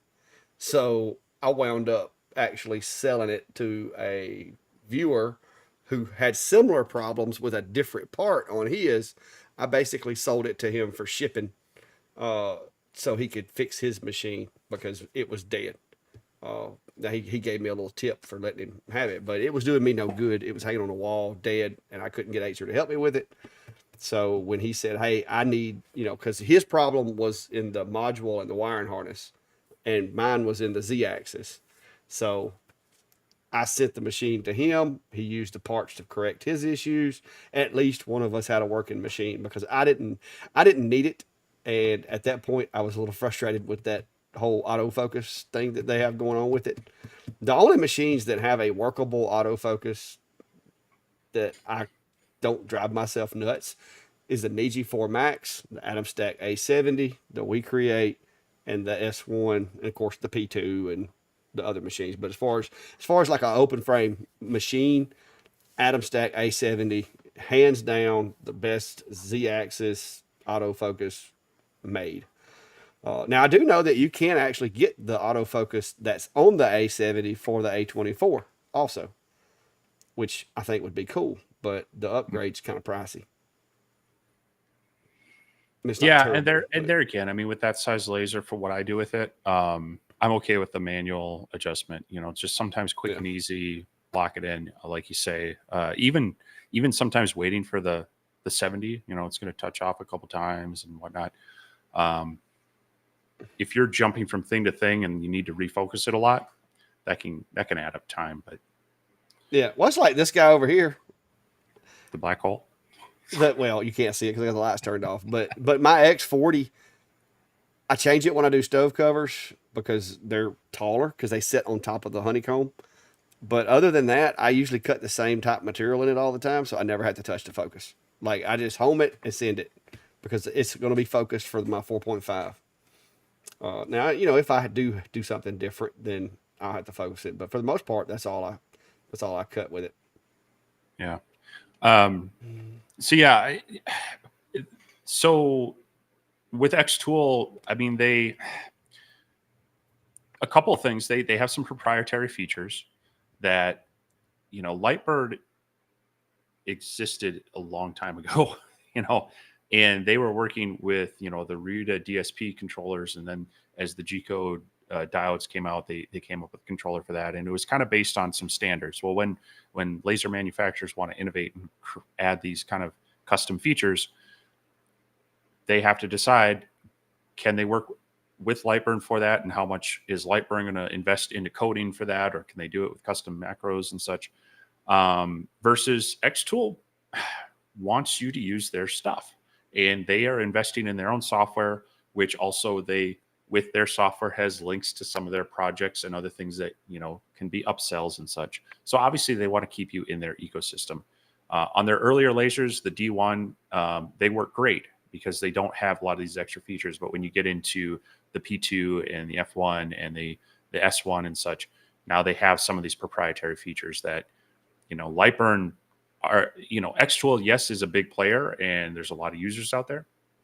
So they probably want to continue that, but they're also dealing with Atom Stack and We Create and all these others doing it. So they kind of have to pick and choose where they put their developer time to help support some of those aftermarket features. So that being said, I mean, a lot of the core features work well. I mean, I can run my F1 in Lightburn without too much hassle. I've got the process down, but they've developed XCS to a point where I'm like, I'm just happy running it in there because it is just native, and I get some of those extra features that I can use as well. So yeah, it's just a little more fluid to me. The Ultra, as well as the F1, it flows a little better. And even the Laser Pecker, it just flows a little better in their software because they got the buttons laid out where you want them. Yeah. Yes, you can do it in Lightburn, but it just, once you get used to XCS, it flows pretty good. Now, if I'm designing a file, no way am I choosing XCS over Lightburn, because I pull my hair out trying to design files in XCS. But I will design it in Lightburn, export it over to XCS, and go from there. See, and I don't even always do a lot of my design work in Lightburn, so that part doesn't even bug me because I'll design it in my CAD program and SketchUp and other things. And then now I've got to where I'm using VCarve more, but I still VCarve can do most everything Lightburn can do, as far as, and probably more. I just hadn't found it yet. But I'm just so used to working in Lightburn, it's just quicker for me. Fusion, I can use Fusion, but for simple 2D graphics, I can't make myself. It's Fusion is really heavy for doing that light lifting stuff. It just seems like a lot more work goes into it. Well, it's really meant as a more of a 3D design tool. So yeah, it's you know, kind of like using a sledgehammer to swat a fly. Yeah, when you're just doing 2D design work. So yeah, it's a little overkill. Yeah. But anyway, it's actually we're over our time, guys. So I have to rush off, but I've got to work tomorrow. I had a nice long weekend, but fun's over. Time to go back to work. Yeah, we have our we had a kind of a soft launch of our new information system at work with our HCM and our finance records and all that stuff. So tomorrow's kind of like the first day where everybody can get in and do everything in it. So I'm expecting it to be a little bit busy. A lot of help desk calls, a lot of questions and support there. So I'm gonna have to rest up for that. I do have to burn one more piece before I go in because I didn't make the cap for that guy over there. And I got to get that done. But yeah, if you hadn't already, be sure to hit those like and subscribe buttons. And if you're not familiar, if you haven't heard, I did start a new channel for myself and the family, Brandy more specifically. And go check that out. The Clackleys, however, I say that's why I go by Clack. All right, let's face it. My name really throws people sometimes. So, but I will show y'all this file. This is pretty cool. This is the file for the two different size spice carousels that I've made. And of course, this cap, the center part's just a little smaller than my spacers so that it fits tighter. And then you have this so you can glue it on there. But that's the part that I failed to cut earlier today. So I've got to go knock that out. But this is the X40 over here, guys. So if you're not familiar with the X40, that's it. And that is cutting right now. That's cutting 4.5 millimeter material at 10 millimeters a second. Yes, it can go faster. But if you hit a glue pocket or something, sometimes it can cause problems. So I usually just run it at 10, and that's plenty fast for, most of what I do. But that's, like I said, that's some thick material there. But Very cool. yeah, so there you go. Whoever was saying no smoke tonight, there's your little smoke right there. Yeah. So, well, yeah, I don't have a new channel, but like I mentioned earlier, I am active on Instagram somewhat as well as Facebook. So if you haven't followed me there, I do, like I say, sometimes I drop just little Easter eggs on some of the alternate social sites of projects I'm working on or machines I'm playing with. So if you're on either of those, feel free to follow me there. If you are familiar with Clack and you haven't seen my channel, hit me up, check out videos there. And always appreciate your subscriptions and your likes and your comments on the videos as well. So otherwise, yeah, we'll be working on some things. Hopefully some Laser Pecker 5 content out midweek and more projects in the hopper. So with that, unless Clack has anything else to say, we'll get out of here. Nope, just making my little cap. All right. All right, guys. Good night, and hopefully we'll see you some this week. I got some jobs to do, but as soon as I get those done,